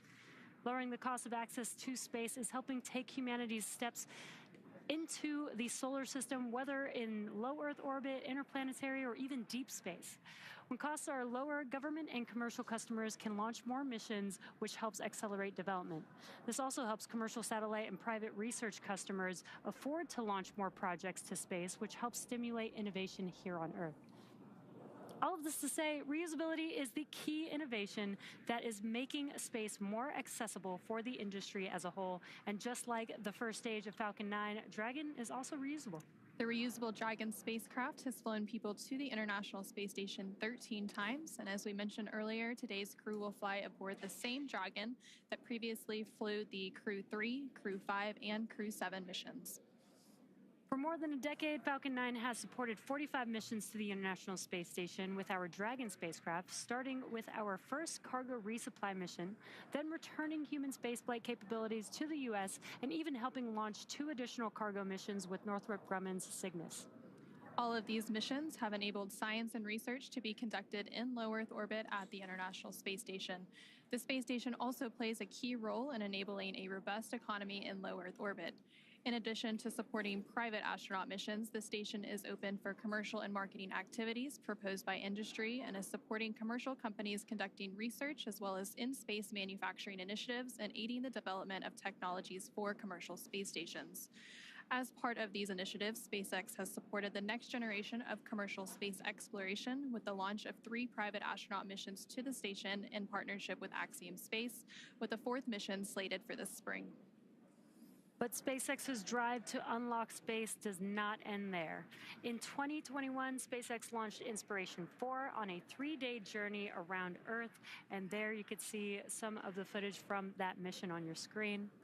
It was the first all-civilian mission to space, and missions like Inspiration 4, Polaris Dawn, and the upcoming From 2 allow commercial astronauts to conduct research and other activities in microgravity and demonstrate new technologies while orbiting Earth. As some of you may recall, last year, the Polaris Dawn crew reached the highest Earth orbit ever flown since the Apollo program, participated in the first ever extravehicular activity, or EVA, from Dragon wearing SpaceX-developed EVA suits, and conducted 36 research studies and experiments designed to advance both human health on Earth and during long-duration spaceflight. All of these missions are helping set the stage for future missions to the Moon, Mars, and beyond. And for nearly 25 years, NASA has supported a continuous presence in low Earth orbit aboard the International Space Station, and just yesterday, the space station surpassed over 150,000 total orbits of the Earth. Now, NASA plans to transition to a new model featuring commercial space stations to ensure a sustained access to low Earth orbit for microgravity research. Our commercial low Earth orbit development program is using a 2-phase approach to first support the design and development of commercial space stations, and second, enable the agency to purchase services as one of many customers. Definitely exciting times ahead in the world of commercial space. Absolutely, very exciting. Now, back to today's mission. We are coming up on T-minus 50 minutes here to launch, and our teams are carefully moving through the pre-flight process. Now, a lot of preparations have brought us to this point, including a dry dress rehearsal and static fire on Sunday. A dry dress rehearsal is a practice run before launch where all of the steps are conducted except for the loading of propellants, which is why we call it dry. The integrated spacecraft and rocket are rolled out to the pad and raised vertically, and the crew and all of the support teams go through their steps exactly how they would on launch day to make sure that they're ready when we do go for launch. However, during a static fire test, which we also did earlier this week, the crew is not present. Now, propellants are loaded and the engines on the boosters are fired for a few seconds while the rocket is held down to the launch mount. The data from the static fire test is then reviewed and incorporated into NASA and SpaceX's decision to proceed with launch. And all of that hard work now brings us to today. And next up in our countdown, SpaceX's launch director will check in with the team for readiness, both for propellant load and for launch. As mentioned earlier, the Dragon launch team, as well as key NASA launch members, are in the Launch and Landing Control Center at SpaceX's Hangar X in Florida. The launch director will also check in with the Dragon mission director, referred to as MD, and NASA launch manager to make sure they're ready to move forward. Right now, the crew is on board Dragon, waiting to get the green light to stow the crew arm for launch and arm the launch escape system. Once the launch director gives the go-ahead, we should get a good view of the access arm moving away from the spacecraft. Now we're still tracking that one issue with the hydraulics, so we should hear the final decision on that before we get to that crew access arm stowage. And the range continues to be go for launch, currently monitoring the clearance area surrounding our launch pad, as well as the air and sea space along the flight corridor. And the weather is also looking good so far. Weather is trending in the right direction, and we're currently at a less than 5% chance of violation at our target lift-on time, which is great. Our teams will continue to keep an eye on the weather, and we'll have our final pre-fueling weather briefing at about T-minus 45 minutes, which is just in about 3 minutes from now. And there on your screen, you can see a live view of Falcon 9 and Dragon at the launch pad, Launch Complex 39A in Florida, just under 48 minutes away from launch. We've conducted several weather briefings leading up to this moment, starting with one at T-minus 48 hours a couple of days ago, proceeding into the most recent weather briefing a couple of hours ago. All of the weather continuing to look good, as Jesse mentioned. The one item they're currently tracking for weather, it would be on the abort corridor, but again, that looks pretty good at this moment. Again, our teams will be staffed around the clock in mission control to monitor Dragon, not just today, but through the entire mission from liftoff to Crew 10's arrival at the space station and all the way through splashdown when the astronauts return. Coming up in about 2 minutes, we should hear that launch director briefing around the T-minus 45-minute mark. And then after that, we should hopefully have a decision on the hydraulic system, whether we are go or not, and if that's been resolved. And then after that, we will see that crew access arm stow to begin around the T-minus 43-minute mark.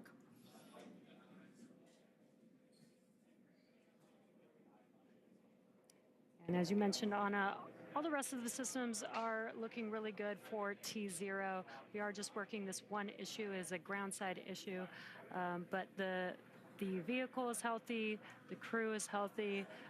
They're currently strapped into their seats inside of Dragon on top of Falcon 9 as we speak right now, patiently waiting for an update.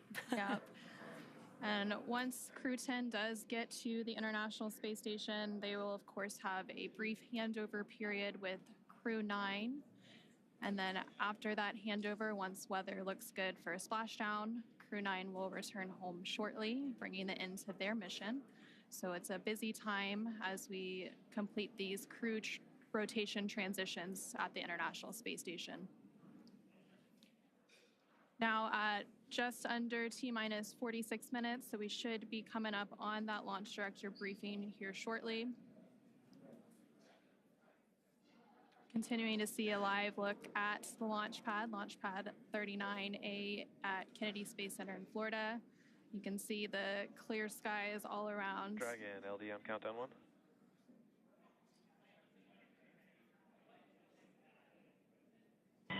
LD Dragon, go ahead. Hey, for awareness, team needs a couple more minutes here, wrapping up this hydraulics issue. We'll get back to you in about another 4 minutes or so on the answer. Sudden copy, thanks. And a quick update there. Sounds like around the T-minus 41-minute mark, we'll get an update on that hydraulic issue that the teams have been working.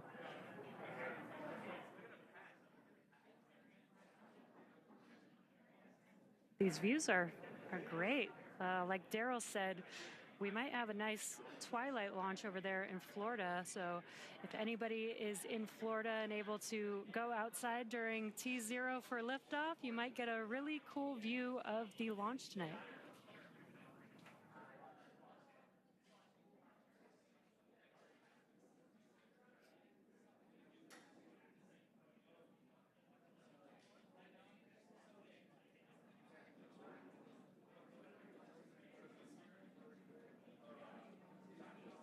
And again, that hydraulics issue that's been mentioned several times here now, the only issue being tracked, it's related to the hydraulics on a clamp arm.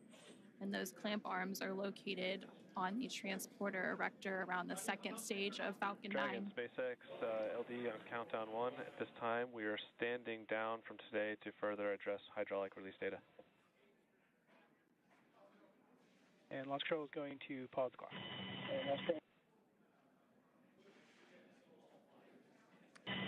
SpaceX Dragon, we copy all.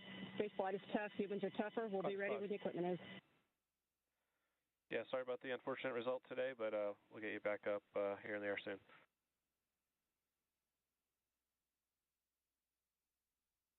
Dragon copies all.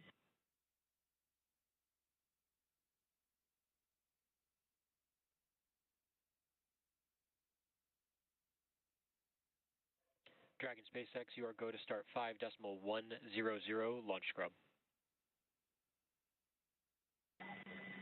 SpaceX Dragon 5.100 launch scrub and work.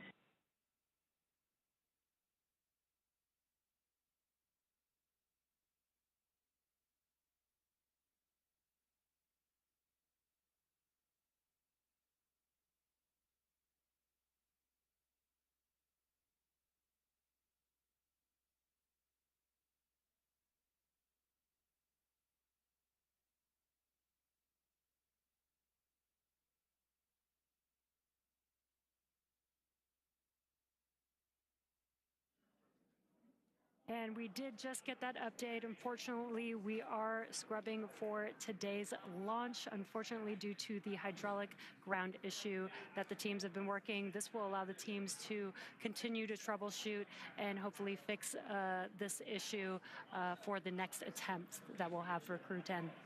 Yeah, and there's several other attempts this week. We'll see where we end up, but there's another opportunity about 24 hours from now that they could potentially take if that issue is addressed. So from here, the crew and the team will have to begin egress steps to get the crew out of Dragon and off the launch pad and back to their quarantine facility in Florida, where they'll just get a little bit more time with their families. Yeah, and the good part is we have not started loading propellants, so we don't need to offload any propellants. The vehicle is Dragon safe. SpaceX will be in section 3 of 5.100. We'll be there. I expect that you should be standing by in step 3.2. And SpaceX Dragon, copy. We are complete through 3.2, and we can give you 3.3 that we are ready for seat rotation. SpaceX copies. Crew report ready for seat rotation, and 3.3 we'll report when we step into those ops.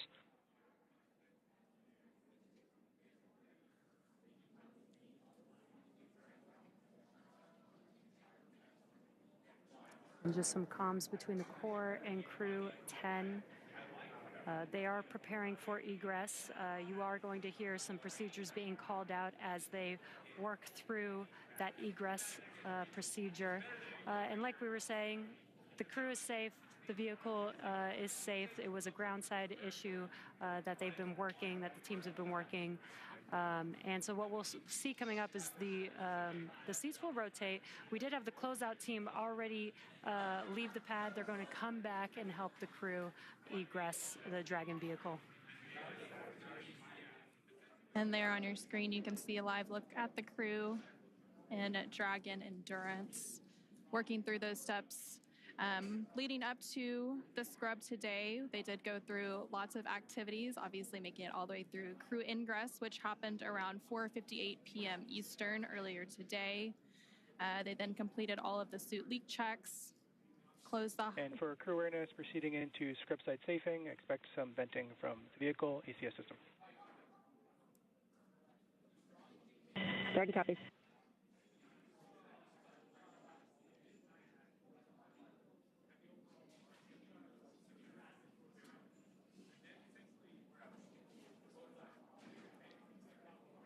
And continuing to hear that comm between the crew operations research engineer from SpaceX and Crew 10 aboard the Dragon Endurance. With that, we'll go ahead and turn it back over to Daryl at NASA's Kennedy Space Center for some additional information. All right, thank you very much, Jessica and Anna, back here at the Kennedy Space Center in Florida. Unfortunately, we're not going today, Jessica. There was an issue with the hydraulic system on the ground side out at Launch Complex 39A. This was an issue that involved one of the clamp arms on the transporter erector. This is a ground issue. Everything was fine with the rocket and the spacecraft itself. This was an issue that SpaceX first made the crew aware of at T-minus 4 hours. They were working it, gathering data, but continuing with the countdown in hopes that they were able to have enough data to resolve the issue or get comfortable with some flight rationale. They were unable to get to that point, but I was listening in on the nets, and they were definitely working this issue as thoroughly as you would expect from the teams at SpaceX and NASA, talking about all the information, previous launches, taking into factors data from even the test fire. But in the end, they were unable to get to that point where they were comfortable launching. So we stand down for today and we look for another opportunity. Though at this point, we know that there are 2 opportunities coming up on Thursday and Friday, but it has yet to be seen whether or not the teams will take that opportunity. They first must resolve the issue or get enough data in order to understand it. And then at that point, they can proceed with an opportunity. But just to make the audience aware of the opportunities that remain, on Thursday, we have a launch opportunity at 7:26 p.m. Eastern Time. 7:26 p.m. Eastern Time, there is another launch opportunity for a 24-hour turnaround. And then on Friday, as you know, Jessica, we move generally about 20 or so minutes back each day in order to rendezvous with the International Space Station. We have a launch opportunity on Friday as well at 7:03 p.m. Eastern Time. As you can see on your screen, the Crew 10, is getting ready to egress the spacecraft Endurance. This is where they will go ahead and get out of the spacecraft. They're in fact talking about that now as they are motioning which crew members will be going through. From here, as you heard mentioned by the commentators in Hawthorne, they will make their way down the launch tower into their vehicles, which are waiting them, along with the closeout crew, which will help them go back to astronaut crew quarters. For astronauts, though, Jessica, this is certainly something that is really part of the business. Yeah, absolutely. We talked about it earlier, and flexibility is really the key to everything that we do as astronauts. We know that the plan is always changing, and launch scrubs are definitely a reality that we have seen happen over and over again here on the Space Coast. Way back in the shuttle era, of course, happened frequently too, given maybe a technical issue, maybe a violation of the range, as we talked about with a random boat being in the area. Maybe it was a weather violation, or even any of the contingency sites along the corridor as well. So lots of different reasons to abort. It does, we're ready for this. This is what we trained for. We know that at the end of the day, you may be lifting off, you may not be. Definitely a bummer for everyone involved, but we will just, again, do as we're trained and get ready for that next opportunity. It reminds me a little bit of an interview that Anne gave fairly recently about the mission, and she was talking about the extensive experience that her crew has in regard to aviation. We talked about that several times in this broadcast. They have 4 professional pilots, 2 military pilots, 2 commercial pilots. And one of the things that Anne often talks about is how important it is as an operator, as a test pilot, to be humble, because your equipment will always fail in ways that you don't predict. And I think that's something that we saw here today. There were other issues, technical issues, that were being worked and tracked before this mission, as there are all before every mission. We're always wondering what's going to happen with the weather here, which can be pretty interesting and unpredictable here on the Florida coast. But this was something I don't think that anyone was tracking at all. And Anne and I even spoke last night. It just seems like everything's going too smoothly. I think we mentioned that this morning as well. And maybe we shouldn't have said that out loud, because sure enough, there's always something that you don't expect. So I'm sure Anne's reminding her crew right now, hey, be humble. We know that today we weren't ready to launch, and the answer is that we will launch when we know we're ready and safe. And that's, of course, the only solution when you're launching humans into space. And a hint that the crew is taking it well, as you said, that we just saw moments ago. Kirill Peskov appeared to use his tablet to take a selfie with the crew. So you feel like they're doing okay and certainly understand what is happening right now. They were aware throughout the countdown that this could be a possibility, but they get yet another practice run in at getting out to the launch pad and getting into their seats and preparing to go. That's right. Another.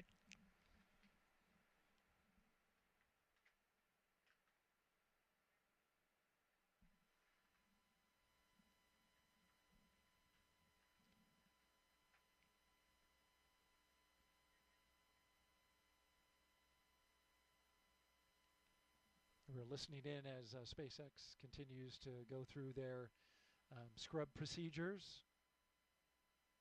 Again, another highly detailed list of procedures to properly go about the scrub of a spacecraft launch. Coming up next is our crew egress.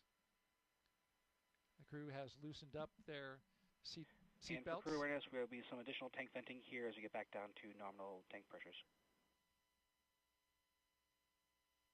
Copy.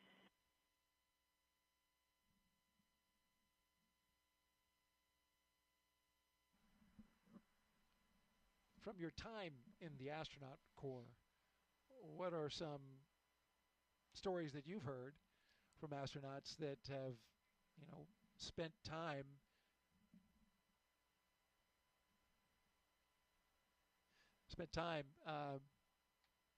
waiting for the next opportunity? Well, there's certainly a lot of stories. I mean, there were some shuttle missions that scrubbed numerous times. I mean, over and over again. You have different launch windows for different vehicles, too. Sometimes it's an instantaneous window. Sometimes you have a prolonged period, so maybe you might be able to resolve a problem in time. But, in some ways, it could actually make the crew a little bit more relaxed because they've already done all of their final preparation things. All of those, all that last-minute work, the last-minute email, the last-minute message that you wanted to send a friend, they have all of that out of the way, and hopefully that will give them a chance tomorrow to really just be able to relax and appreciate it and maybe just think a little bit more, philosophize a little bit more, be ready for that next attempt without all of those little annoying must-do task list type things. So we'll try to put a positive light on it and think about how maybe for their psychological state and getting ready for the next opportunity, it would actually make things a little bit more relaxing and a little bit more routine. Like you said, they've gone through it all. Of course, they had gone through most of those, pretty much all of those steps except for the propellant loading in the dry dress previously. So they'd been through it at least once. But when you're not training for the real deal, it always feels a little bit different. So I think they'll be even more psychologically, mentally prepared for the next opportunity that they'll have, whether that's tomorrow or subsequent day. If you're just joining us, you're watching launch coverage of NASA and SpaceX's Crew 10 mission that was scrubbed today at 7:06 p.m. Eastern Time, T-minus 43 minutes. A scrub was called by NASA and SpaceX due to an issue with the hydraulic system that controls a clamp arm that holds the rocket to the launch tower. And there you see Crew 10, our crew from left to right, Kirill Peskov, Nichole, Ayers, and McClain, and Takuya, Onishi, just spending some time chatting and talking. Of course, they're disappointed that they didn't get to go today. The weather was perfect. It certainly did its part. I had just heard an update prior to the scrub being called where the launch weather officer came over the net and said, "We're clear, blue, and 22." A phrase that means, clear skies, blue skies, beautiful weather, and you can see for 22 miles. And you literally can. That is the visibility today. It was setting up to be a perfect, not only launch opportunity, but also a launch viewing opportunity. But as is often happens in the business, everything needs to be just right. And so the launch was scrubbed for today, and they will look for an opportunity in the future after they discuss the issue that they had with the hydraulics on the ground system. The rocket was good to go. The spacecraft was good to go, but something with the ground equipment and the hydraulic system is what's keeping us on the ground for today. As we look around, just having passed through sunset, I believe we had a sunset. Are we there yet? No, we're close. Almost sunset as we orbit the launch tower there. In the foreground, a future Starship launch tower that you can see there, marked by its chopstick arms at the bottom. In the background, you can see Launch Complex 39A and the tower where the Falcon 9 rocket and spacecraft with our crew are still sitting inside awaiting to be egressed from the capsule. And way off in the distance, the vehicle assembly building. You know, it's good food for thought here as I contemplate what I would do in this situation and think about a potential future space flight. I think it's probably a good idea to have some contingency plans, personal ones, right, about what's going to be different and what you're going to do over those next 24 hours or however long it will be. I didn't actually speak to Anne about that. I wonder if she and her crew had anything in mind, you know, anything planned, because the way things usually work, if you have a plan, then you won't need to use it. But if you don't have a plan, then we may be in the case that we're in today. So I'll have to talk to her and find out if they had anything planned and what they decided to do to make use of that interim. I could see some astronauts possibly thinking that might be bad luck if you make a plan for a scrub. You never know. I mean, if you have a plan, then you won't have to use it. There you go. It's good to plan. It's also good for the astronauts to have a little downtime as well. Launch and then the work that happens on the International Space Station, as I've heard it told, is very intense at times. Yeah, the training period, especially in the few months before launch, is pretty intense. There's a lot of international travel as well, so you're pretty much always jet lagged. And it's pretty intense. You know, I think for a lot of the training that we do as astronauts, we talked about for these space station missions, we're typically training 1.5 to 2 years in advance. In the beginning, it's usually not as engaging, not as time consuming, not as much travel, but really things get progressively busier, unfortunately, even though you'd personally want it the other way around. You know, if you think about it, everybody wants to have their training and their exposure as close to the flight as possible. So those final months do get quite busy. For Anne's crew, there was sort of an interesting lead up. You know, they had their very, very busy time period since, of course, originally they were supposed to launch in February, and they were really pretty exhausted. You know, they had a lot of travel, a lot of things going on, but then suddenly they had this delay and they were waiting, and then they had this kind of built-in rest period, kind of similar that we're talking about with a scrub, where I think it actually was good for their crew because they had enough downtime to really recover. I mean, we always, as astronauts, want to be launching a well-rested crew, a well-mentally prepared crew to get to the very busy lifestyle that we have on board the space station, and just all the psychology that's involved with leaving your family and friends back home, too. So I think it was nice Anne's crew had that. And again, maybe they'll have that now with the scrub, a little bit of extra time together to kind of contemplate and prepare for their mission.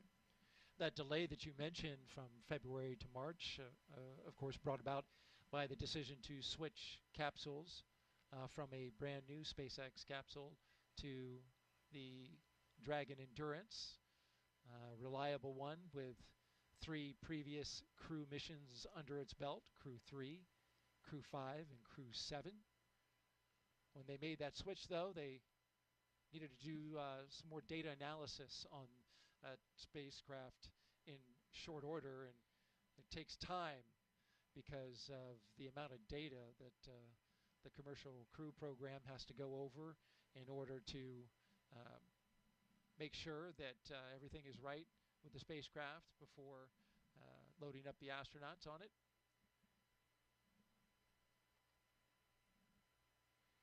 Oh, it's a nice view of the moon you can see behind the launch towers there as well. See it. We're pretty close to a full moon. We've got sunset in just a few minutes.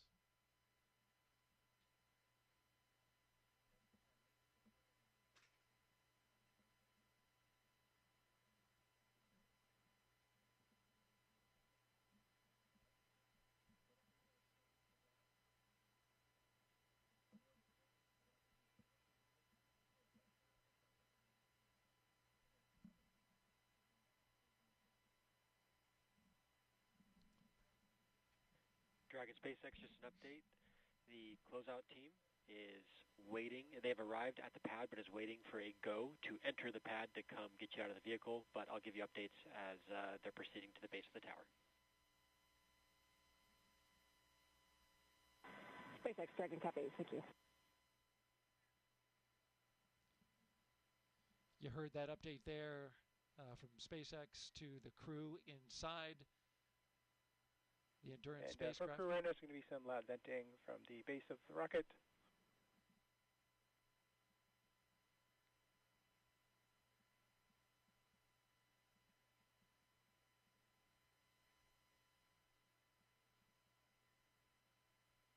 Of course, they have to wait before the closeout crew can ascend the launch tower there, because everything needs to be safed first before you allow people to go into the launch area. So these are standard precautions that are taken before the closeout crew goes in.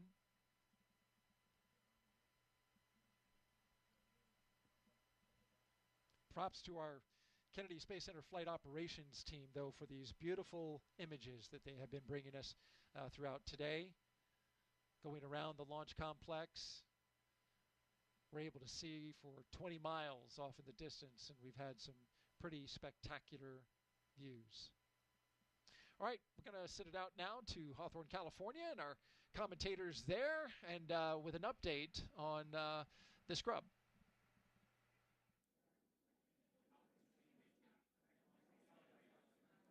Thanks, Daryl. Not what we were expecting today, but the good news is that the vehicle, the crew are all healthy, and this is standard procedure, right?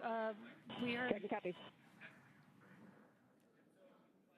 We're hearing some comms. We heard the comms that the closeout team is going to make their way back to on the crew access arm to the White Room and help the crew egress the vehicle. But they've done this before. Yeah. They did this through dry dress rehearsal already when they had to go through the entire process, get into the seats, get strapped in, and then they unbuckled and egressed the Dragon spacecraft already. So this is just almost like another rehearsal for them. And again, we didn't load propellant, so that does make the egress a little bit easier today. Yeah, and you can see Crew 10 there on your screen. They look pretty happy, all smiles on their faces. Yeah. Taking some selfies, it looks like, or some photos. With their pads there. Yeah, so I guess killing the time a little bit as they wait to egress or exit the spacecrafts and again go back to their quarantine facility where they've been for the last about a week now. I think they arrived on March 7th to Florida. So the process is, it takes a little bit. There's lots of people and moving parts involved to get the crew out of the capsule, get everything safed, and then drive back and get back to their location. Again, we'll continue to stand by and wait and see when we might be able to have our next launch opportunity. There's several opportunities available this week. Again, we had that scrub due to a hydraulic ground issue with the clamp arm on the transporter erector. So the teams will continue to look into that, do some more data and analysis, and see if they can figure out exactly what was going on with that issue. We'll continue to share more about those next launch opportunities once they're available. We'll, on the NASA side, provide updates about the launch on our mission blog on nasa.gov, as well as on our social media accounts. On the commercial crew program side. Again, this mission, and there on your screen, you can see the cars that will transport the crew back after they egress have arrived to the pad. And teams are standing by there. And we do have the closeout team waiting for the elevator that will take them all the way up to that crew access arm. Again, that's the same team that helped them ingress into the vehicle. It'll be the same team to help them egress. And there you can see them making their way up. And they did call the scrub right before that crew access arm normally would have swung out of the way. So we didn't have to wait for that to swing back. So it does speed up the process a little bit. And that was, I think, very intentional to make a decision at that point. Yeah, exactly. We have a lot of checkpoints through the countdown, all purposefully to make sure that we are making sure that every step of the process we are good before we proceed. And again, just like Anna was saying, this is exactly why we do that. We were able to make this call prior to propellant loading, prior to removing the crew access arm, making the steps to almost go backwards a little bit easier and a little bit safer.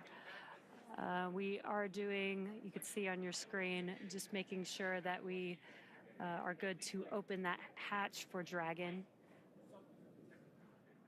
And again, Crew 10 is the 10th rotational mission for SpaceX carrying crew to the International Space Station. Their crew currently inside Dragon that will egress soon is comprised of 2 NASA astronauts, so NASA astronaut Ian McClain and Nichole Ayers, as well as a JAXA astronaut, Takuya Onishi, and a Roscosmos cosmonaut, Kirill Peskov. And then once we do have a new launch date and a launch time and we get the crew off the pad and into orbit, they will have a long duration mission at the International Space Station conducting science and research activities.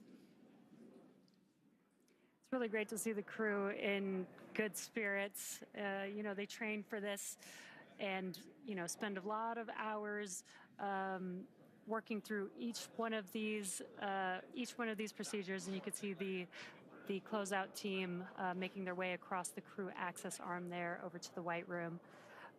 But yeah, this is all part of procedure, and it's really great to see the crew just in good spirits despite, unfortunately not being able to launch today, but we will have some other opportunities. And again, we will not launch unless we know that we can launch safely and reliably. And this is exactly why we do all of these checks throughout the countdown. And really everything has to go right for a launch to be successful. So we want to take the time and make sure we understand any issues that arise.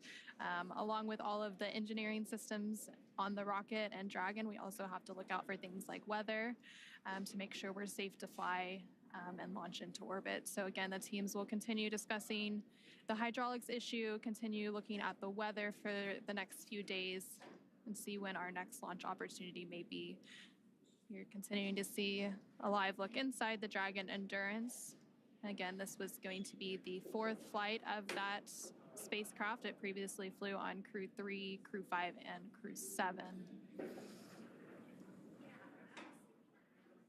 Live look there at the launch pad, Launch Complex 39A at the Kennedy Space Center in Florida, as the sun looks like it's pretty much fully set at this point.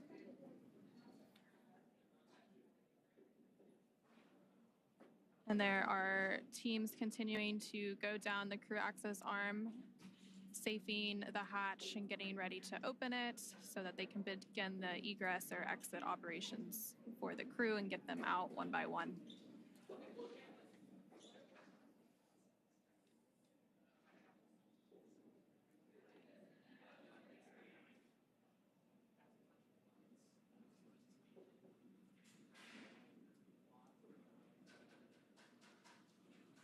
Crew 10, again there on your screen, patiently waiting for that hatch to open. Once that hatch opens, they'll egress 1 crew member at a time. And again, they still need to follow, ensuring that we are not bringing any FOD in or into the Dragon spacecraft and the crew arm itself. And so you saw the closeouts team in those closeout suits there. Dragon SpaceX, the closeout team is in the White Room. They're doing final preparations for hatch opening, expected in just a few minutes from now. SpaceX Dragon copies.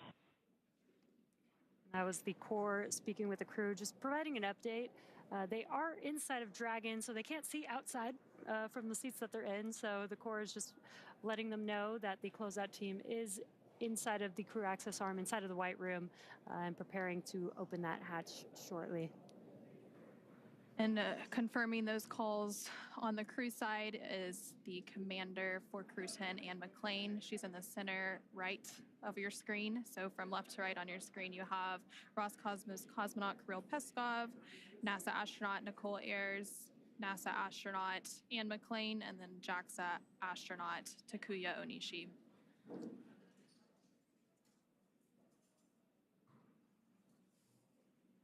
And that scrub was called about 45 minutes ago now, continuing to work through those procedures to get the crew egressed from the spacecraft.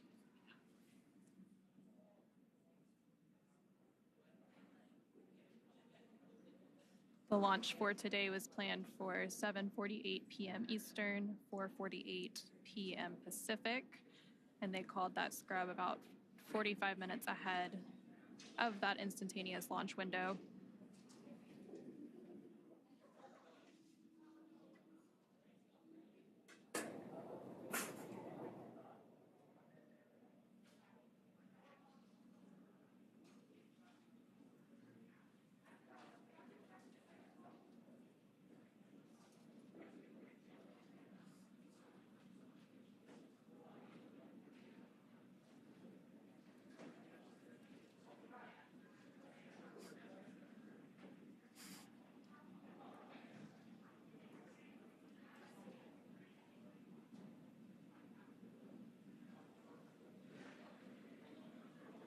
Again, if you're just now joining us, we did have a scrub for the Crew 10 launch today. Once again, the vehicle and the crew are safe and healthy. The scrub was called for a ground side issue with the hydraulic system that opens the access arm around the vehicle which is attached to the, I'm sorry, not the access arm, the clamp arm on the transporter erector. And the countdown is exactly what we use. This is the framework that the launch team uses to make sure that all final checks are made in the right order to make sure that we have a safe flight and a safe launch. And what's happening during these countdowns is the rocket computers, the ground computers, the launch teams are all monitoring the checks along the way, making sure that every step of the way, all the way to T0, as well as all the way through launch, that everything is healthy and operating nominally. And so we were going through those procedures today. And as we were working through each one of those checks, we did notice that there was an issue with the hydraulic system on the clamp arm. And teams began to work through that, trying to see if we could resolve it in time for the expected T0 today. Unfortunately, around, I believe, T minus 45 minutes is when they made the official call. Again, that was about 8 minutes before, or 10 minutes before we load propellants onto the vehicle. And again, this is why all these checks are there. This is what terminal count is for, is to make sure that the vehicle is safe, and that we can make a call in time to prevent going through unnecessary procedures as well. So again, we didn't load propellants on the vehicle. That does make this egress a little bit easier, a little bit faster for the crew. And that clamp arm that we keep referencing, so those clamp arms are on the transporter erector that the Falcon 9 is on top of, and they are located around the second stage of Falcon 9. There you can see them on your screen right above the lower thirds. And they stay around the second stage of the Falcon 9 until we have the strong back retract, which takes place in the final minutes of the countdown around the T minus 4.5 minute mark. Exactly, and the purpose of the transporter erector, the strong back, is we have the propellant lines, avionics, umbilicals attached to the vehicle. It also provides support and brings the vehicle vertical for launch. And just about 4.5, 5 minutes before T0 is when we open up those clamp arms, move the TE just a couple degrees away from the vehicle to prepare for liftoff. And then at T0, the TE moves even further away to clear the way for the vehicle as it lifts off. And so, unfortunately, we had an issue with the clamp arm. It wouldn't have been potentially able to open up fully. So the teams are working through whatever that issue, that root cause of that issue is, to make sure that when we do go for launch, those clamp arms will fully open and will clear the way for the TE to be able to recline appropriately for liftoff. And there you're getting a great 360 view of the launch pad. You can see some of the other launch complexes in the background as well. Again, it's a very active launch area down in Florida. Launches are constantly happening. This one was scheduled to take place from Launch Complex 39A there on your screen. And you can see Falcon 9 standing tall with Dragon atop, with Crew 10 currently inside as they work through those egress procedures with the SpaceX team. Again, there is a lot of coordination that went into today's preparations leading up to the final minutes before we scrubbed. Communication between the NASA teams, the SpaceX teams, everyone is working to make sure we're all on the same page, we're all comfortable and ready to launch. And of course, we'll launch once everything is in tip-top shape and we're ready to go fly the crew to the International Space Station.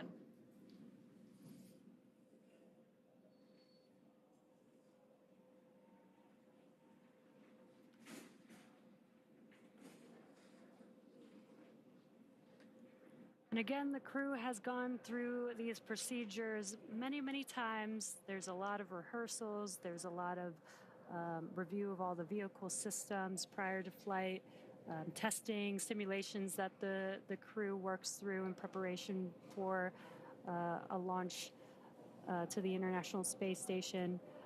So all of these, the crew did go through several of these before. We did a dry dress rehearsal. This is almost just like a second dry dress rehearsal for them. And when the vehicle is ready, I'm sure the crew will be ready to go and excited to go to the International Space Station. Practice makes perfect, so the more practice, the better, really. Exactly. And the crew, there you can see on the right hand of your screen, they've been training for their mission to the International Space Station for well over a year now, getting ready for all of the different science and maintenance activities that they will do on board once they make it to the International Space Station.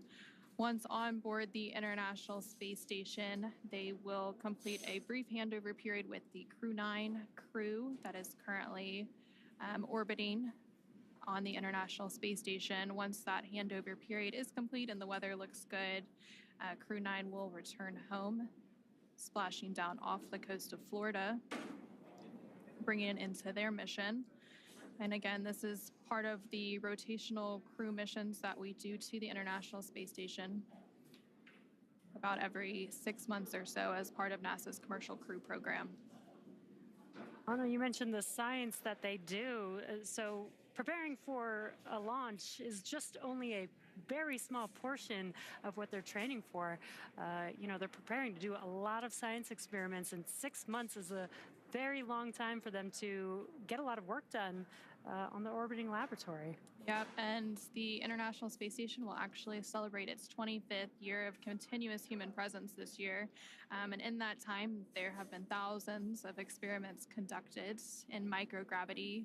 And that microgravity environment in low Earth orbit really provides a unique environment for science and research technology demonstrations that just can't be done here on Earth. And some of those science and research activities that the crew is planning to conduct includes a thermally assisted material flammability tests to understand fire growth and reaction in microgravity. And this research could contribute to future spacecraft and facility designs. They'll also engage with students worldwide via ham radio. And researchers from that investigation recently launched related science to the moon aboard Firefly's Blue Ghost, aiming to bridge current navigation systems with emerging lunar-specific technologies. And then the astronauts there on your screen themselves also serve as test subjects. So we have NASA's Human Research Program that does a multitude of different human studies on the crew themselves. And one of those studies that began a couple of years ago is known as CIPHER. So one of the crew members is part of that human research study to provide valuable insights for future deep space missions. But again, that's just a sampling of the more than 200 different investigations that they will participate in and help researchers on Earth conduct while they complete their mission at the International Space Station in low Earth orbit. Again, the launch of Crew 10, which you can see that crew on the right-hand side of your screen, comprised of NASA astronauts and McClain, Nichole, Ayers, JAXA astronaut Takuya, Onishi, and Roscosmos cosmonaut Kirill Peskov. That launch for today that was originally planned for 7:48 p.m. Eastern, 4:48 p.m. Pacific was scrubbed with about 45 minutes left in the countdown, right before the crew access arm was planned to retract. It was scrubbed due to a hydraulics ground issue related to the clamp arm, which is holding, there are two clamp arms holding the Falcon 9 rocket in place on the launch pad or the transporter erector. Those clamp arms are located around the second stage of the Falcon 9, which you can see there now on your screen. After that launch scrub was called, the teams immediately began working through processes to egress the crew from the spacecraft, but the pad team had already left the pad, so they had to drive back out. They have since arrived to the launch pad, and they are up in that crew access arm that you can see on your screen that is connected to the Dragon spacecraft at the top of the Falcon 9 rocket. And so they are working to safe the hatch around the Dragon Endurance spacecraft. Once all that safing is complete, they will open the hatch and begin to get the crew out one by one before they take them back to the crew quarters at NASA's Kennedy Space Center in Florida.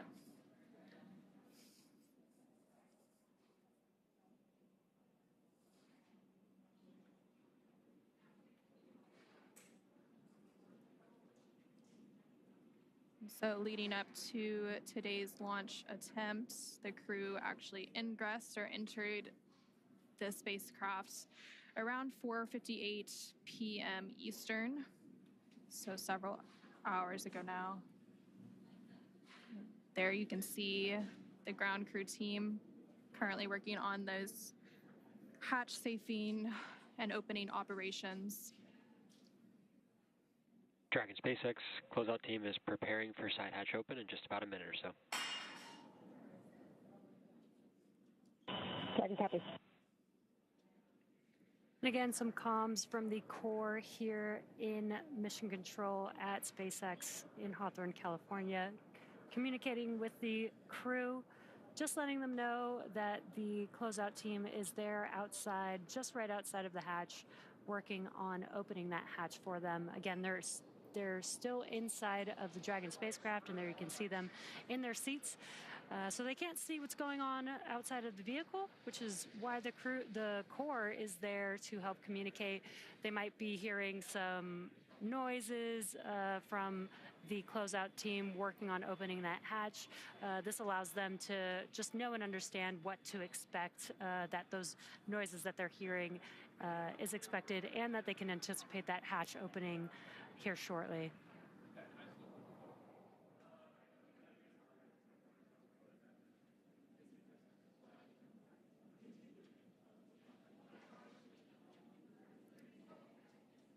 And the crew there using their pads that they would use during their flight. Those tablets hold their procedures so they can if they're wondering where, what they need to work through, what's coming up next in the procedure, they can look there on those tablets very easily. They were also taking some selfies earlier, maybe some good memories of what's leading up to their future launch to the International Space Station. You got to make the most of it, that's for sure. Absolutely. And the two of the crew members there on your screen are veteran astronauts, so they've flown previously. So and McClain, as well as Takuya Onishi, have both been to the International Space Station before, so I'm sure they're familiar with launch scrubs and all the procedures and processes that go into that. Again, this is exactly why we go through a countdown. We have automated checks. We have automated checks. We have manual checks. We have a whole team in mission control here in Hawthorne that monitor the vehicle and all of its systems to make sure that everything is good. We have a team monitoring all the ground systems to ensure everything is good.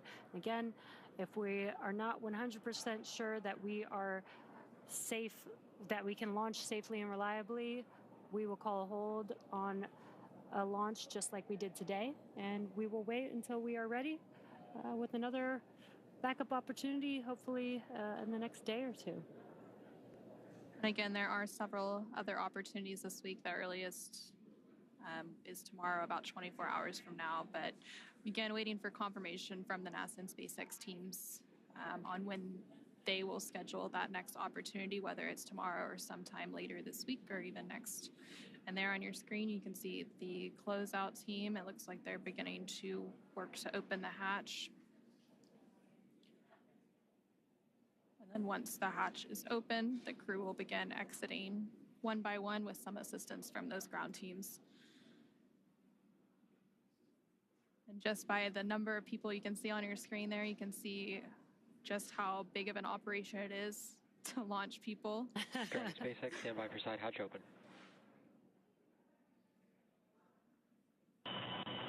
SpaceX Dragon, copy.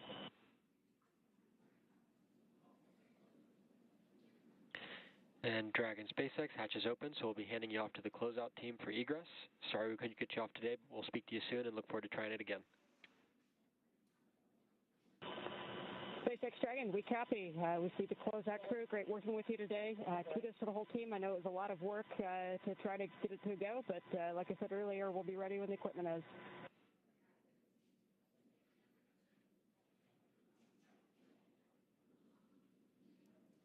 And there you heard some nice words from NASA astronaut, the commander of Crew 10, and McClain, talking about the scrub, but also talking about how grateful they are for all of the teams and the work that they've put into today's opportunity, even though it didn't go as they planned. But again, there are additional opportunities that will be available once the teams work through those ground issues on the hydraulic system for the clamp arms. And again, we also heard and saw on our screen a moment ago that the hatch for the Dragon spacecraft Endurance has now been opened. So those closeout team members will begin removing the crew members from their seat one by one. And then from there, the crew will go down and get into their vehicles and be taken back to crew quarters.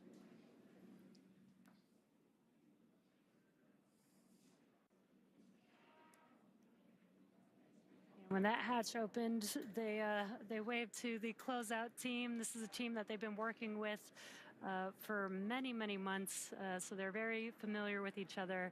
And as Anna, you were mentioning, there's a lot of teams involved with a launch like this. Several teams helping to make a crew launch like this happen. The closeout team working with the crew side by side, obviously the crew itself, the operations team that helps train the crew for launch.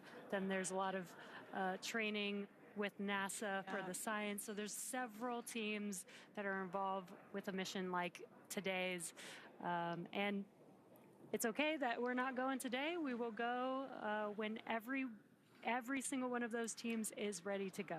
Yep, and we also have the SpaceX Mission Control here in Hawthorne, as well as NASA's Mission Control team for the International Space Station in Houston, Texas, as well as the launch control teams in Florida. So really a huge undertaking to launch humans to space successfully. And we've been launching people now to the International Space Station for almost 25 years, with that 25th anniversary of continuous human presence coming up later this year. Yeah, and the NASA astronauts have been flying with SpaceX for the past 5 years, since Demo 2 in May of 2020. And this will be the 10th rotational crew mission, making the 11th with NASA and SpaceX. Yep. And those crew rotations, they're also intricately timed. So the crews typically spend around 6 months aboard the International Space Station once they get up there. So the current crew rotation that's up there is Crew 9, which was the 9th rotational crew mission for SpaceX flying NASA astronauts to the International Space Station. And once Crew 10 launches and gets to dock to the International Space Station, they'll complete that handover period with Crew 9 before Crew 9 makes their way back to Earth. And then there on your screen, you can see the Crew 10 crew members working to get their hands free out of their launch and entry suits. Yeah, these suits are intravehicular suits. They are designed for being inside of the spacecraft only. They help keep the astronauts cool. It's almost like they have a mini self AC system, but it also helps protect the crew in case of a cabin depressurization during a launch. So they're not going to egress those, or egress. I mean, the suits are kind of like a miniature spacecraft, but they won't be getting out of their suits now, but they are just getting their hands free so that they can help safely climb out of their seats and out of the spacecraft. And typically, once we launch and the crew is safely inserted into orbit, the crew will often get out of those suits for the phasing ride as they catch up to the International Space Station to get a little bit more comfortable, since that can be sometimes a lengthy ride. If we had launched today, it was actually on the shorter end for phasing. It would have been about 10 hours to get to the International Space Station.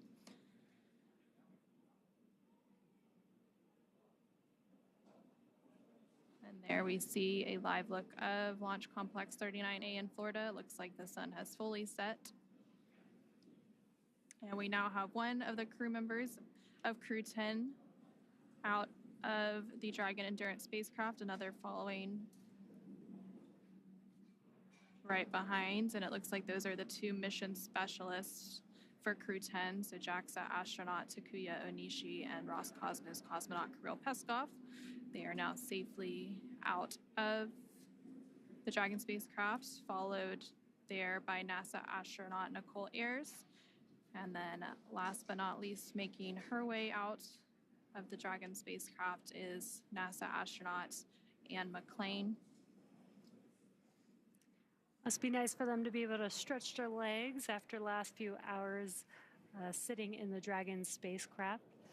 They are now currently in the White Room, but they'll be making their way down this crew access arm here in a moment. And again, the closeout team is there to help assist the crew, make sure they, as they were egressing the spacecraft, that they didn't damage their suits, helmets, and making sure that the crew is safe while they're in their spacesuits. These are some pretty hefty spacesuits, so might not be as easy to walk around in like normal clothes. So that's what the crew is there to help with. They're also going to make sure that the vehicle is safe before they exit the crew arm as well. It looks like they're now making their way down the crew access arm, well away from the spacecraft that they just egressed or exited following that launch scrub. Again, the scrub was called with about 45 minutes left in the launch count when we were targeting a 7:48 p.m. Eastern liftoff.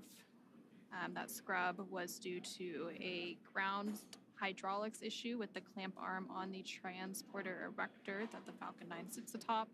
And those clamp arms hold the Falcon 9 in place and typically retract in terminal count.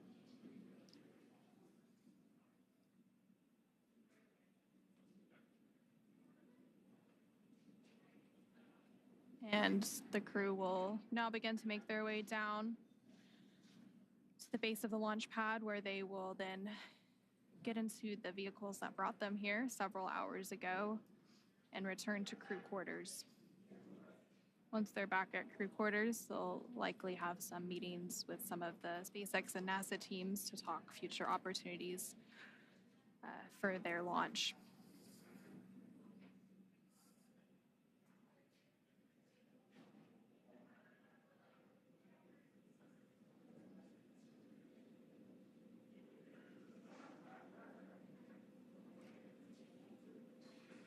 Crew 10 members making their way downstairs. This is where they will get access to the elevator that will take them down the tower to the base of the tower to their Teslas that will take them back to their crew quarters.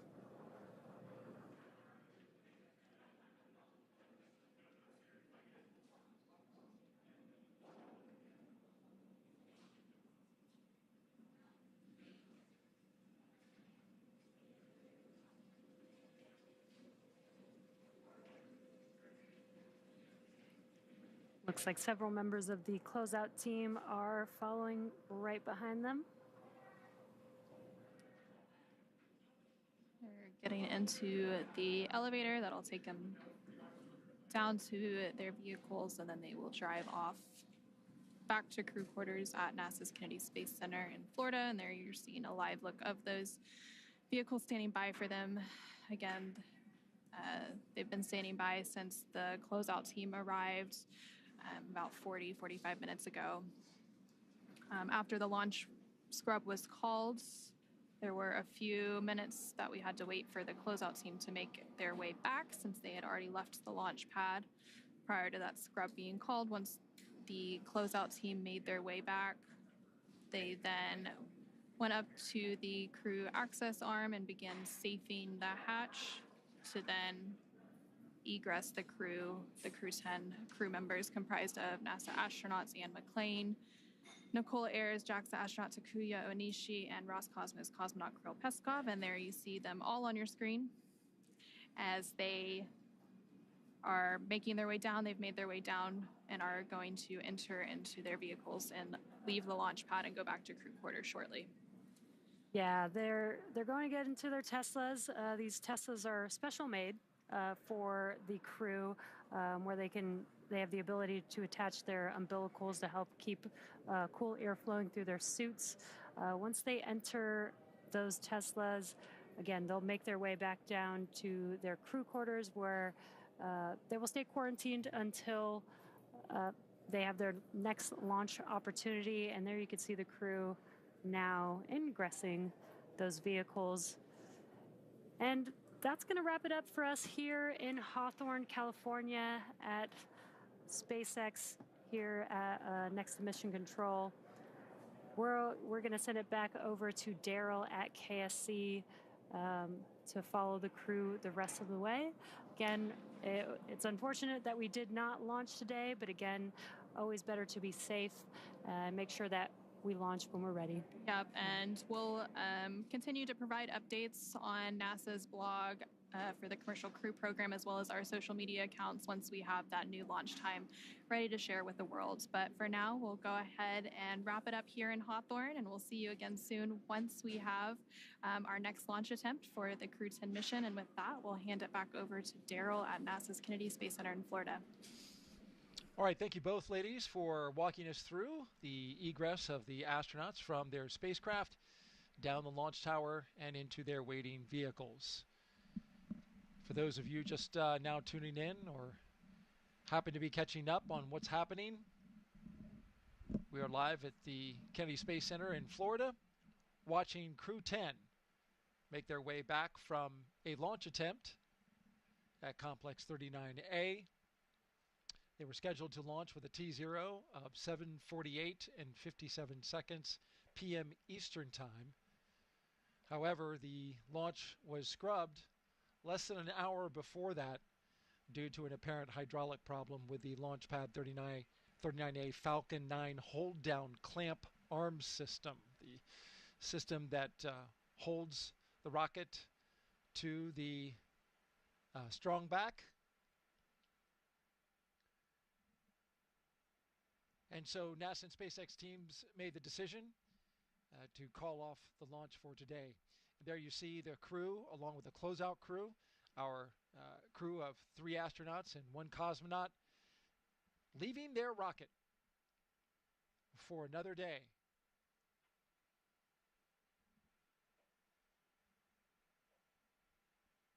So of course, Jessica, the understanding is, with astronauts that they're always ready, but they got to be feeling some disappointment.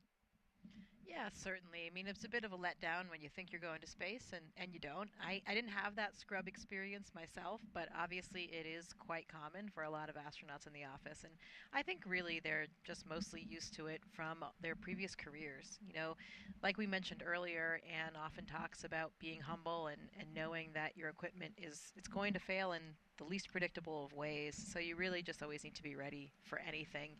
And that's what happened here today, despite a pretty flawless lead up. It was something that we didn't expect. But we will launch when we're ready and when we're safe. And of course, that's always the most important thing when we're talking about human spaceflight. So maybe they'll have a little bit more time to relax and get ready for the next opportunity.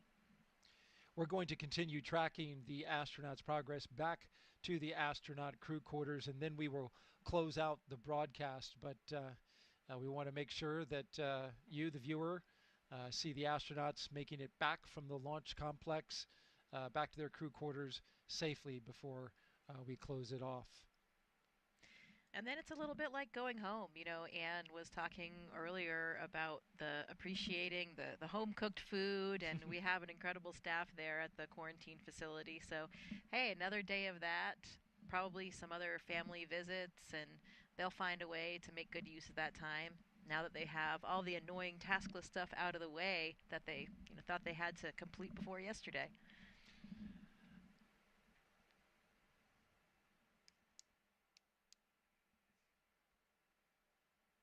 From what I've heard, things do stay pretty busy right up until the last minute here. So, it is probably still a little bit stressful. You're trying to reply to those last emails and send those last text messages and keep people up to date and close out different questions that people are coming to you with. So this could be a nice relaxing day for them tomorrow. Well, it's certainly beautiful outside, as you can see here, as we are in the late twilight of today, Wednesday, March 12th. It was a beautiful day all day long today. Pleasant temperatures outside. Boats were going by the launch pad. It was a quintessential Florida launch.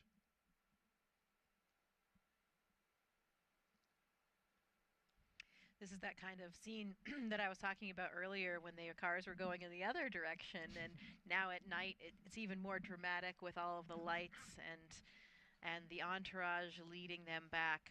I wonder if they're playing their theme music again. Maybe not. Maybe this time they're kind of sitting in silence, and will they play the same songs on the next opportunity? That's another answer I'll have to find out. Yeah. I mean, it's an opportunity to change up your playlist if you've got the time to do so.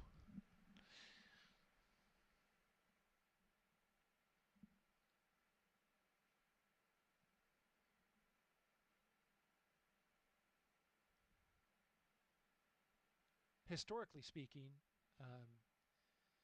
when crews back in shuttle days were faced with delays that they knew were going to be long, they had use of the astronaut beach house. And there were opportunities to spend a little more time out there, and families were on hand, so... Yeah, and there could be, we still do use the beach house in this pre-launch quarantine period where the astronauts will go out there with their families, and it's a really nice, iconic, idyllic, gorgeous setting if you've ever seen it. Nice access to the beach and to the ocean, and it just has that real beach house vibe that's pretty relaxing. So I'm not sure whether or not they'll get another opportunity to do that, but, you know, always a good option. Maybe a final run down the beach. What I love the most about that beach house location is the solitude. It's the house and the way Florida looked before anything, you know, came around. It's so natural. The only really significant thing that you see is you see towering launch pads off in the distance. But we like that. Yeah, but that's right. Around here, we like that. But it's so pristine, and because obviously this is a national wildlife refuge, and it's a secure area, there's so much solitude out there. It's so isolated, and it's so natural. Those sea oats waving in the breeze between the beach and the beach house. You know, I actually, my parents had a place just a little bit further up the coast here, so same kind of familiar coastline, and my mom was always commenting on the sea oats and how beautiful they were, and it's so nice to keep all those natural elements. So if they don't get a chance to go out there and relax, and maybe they can use those images that they had when they were out there earlier this week and get into a relaxing kind of state of mind. That's the one thing about the ocean, right? There's always just something so relaxing about looking at the water. It is so true. Peace and tranquility. It's hard to not have that wash over you when you're out there gazing over the ocean.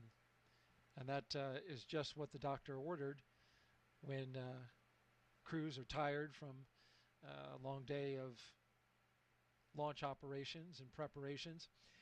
But we don't know if that's where they're headed at this time. We should caveat, because the decision has yet to be made about when the next opportunity will be, whether or not there will be some work that's required, or whether or not they have enough data to move forward with flight rationale. Of course, we'll have updates for you. Stay tuned to our social media channels as we drive by the other direction, away from the vehicle assembly building and right by our studios here at the Launch 39 complex.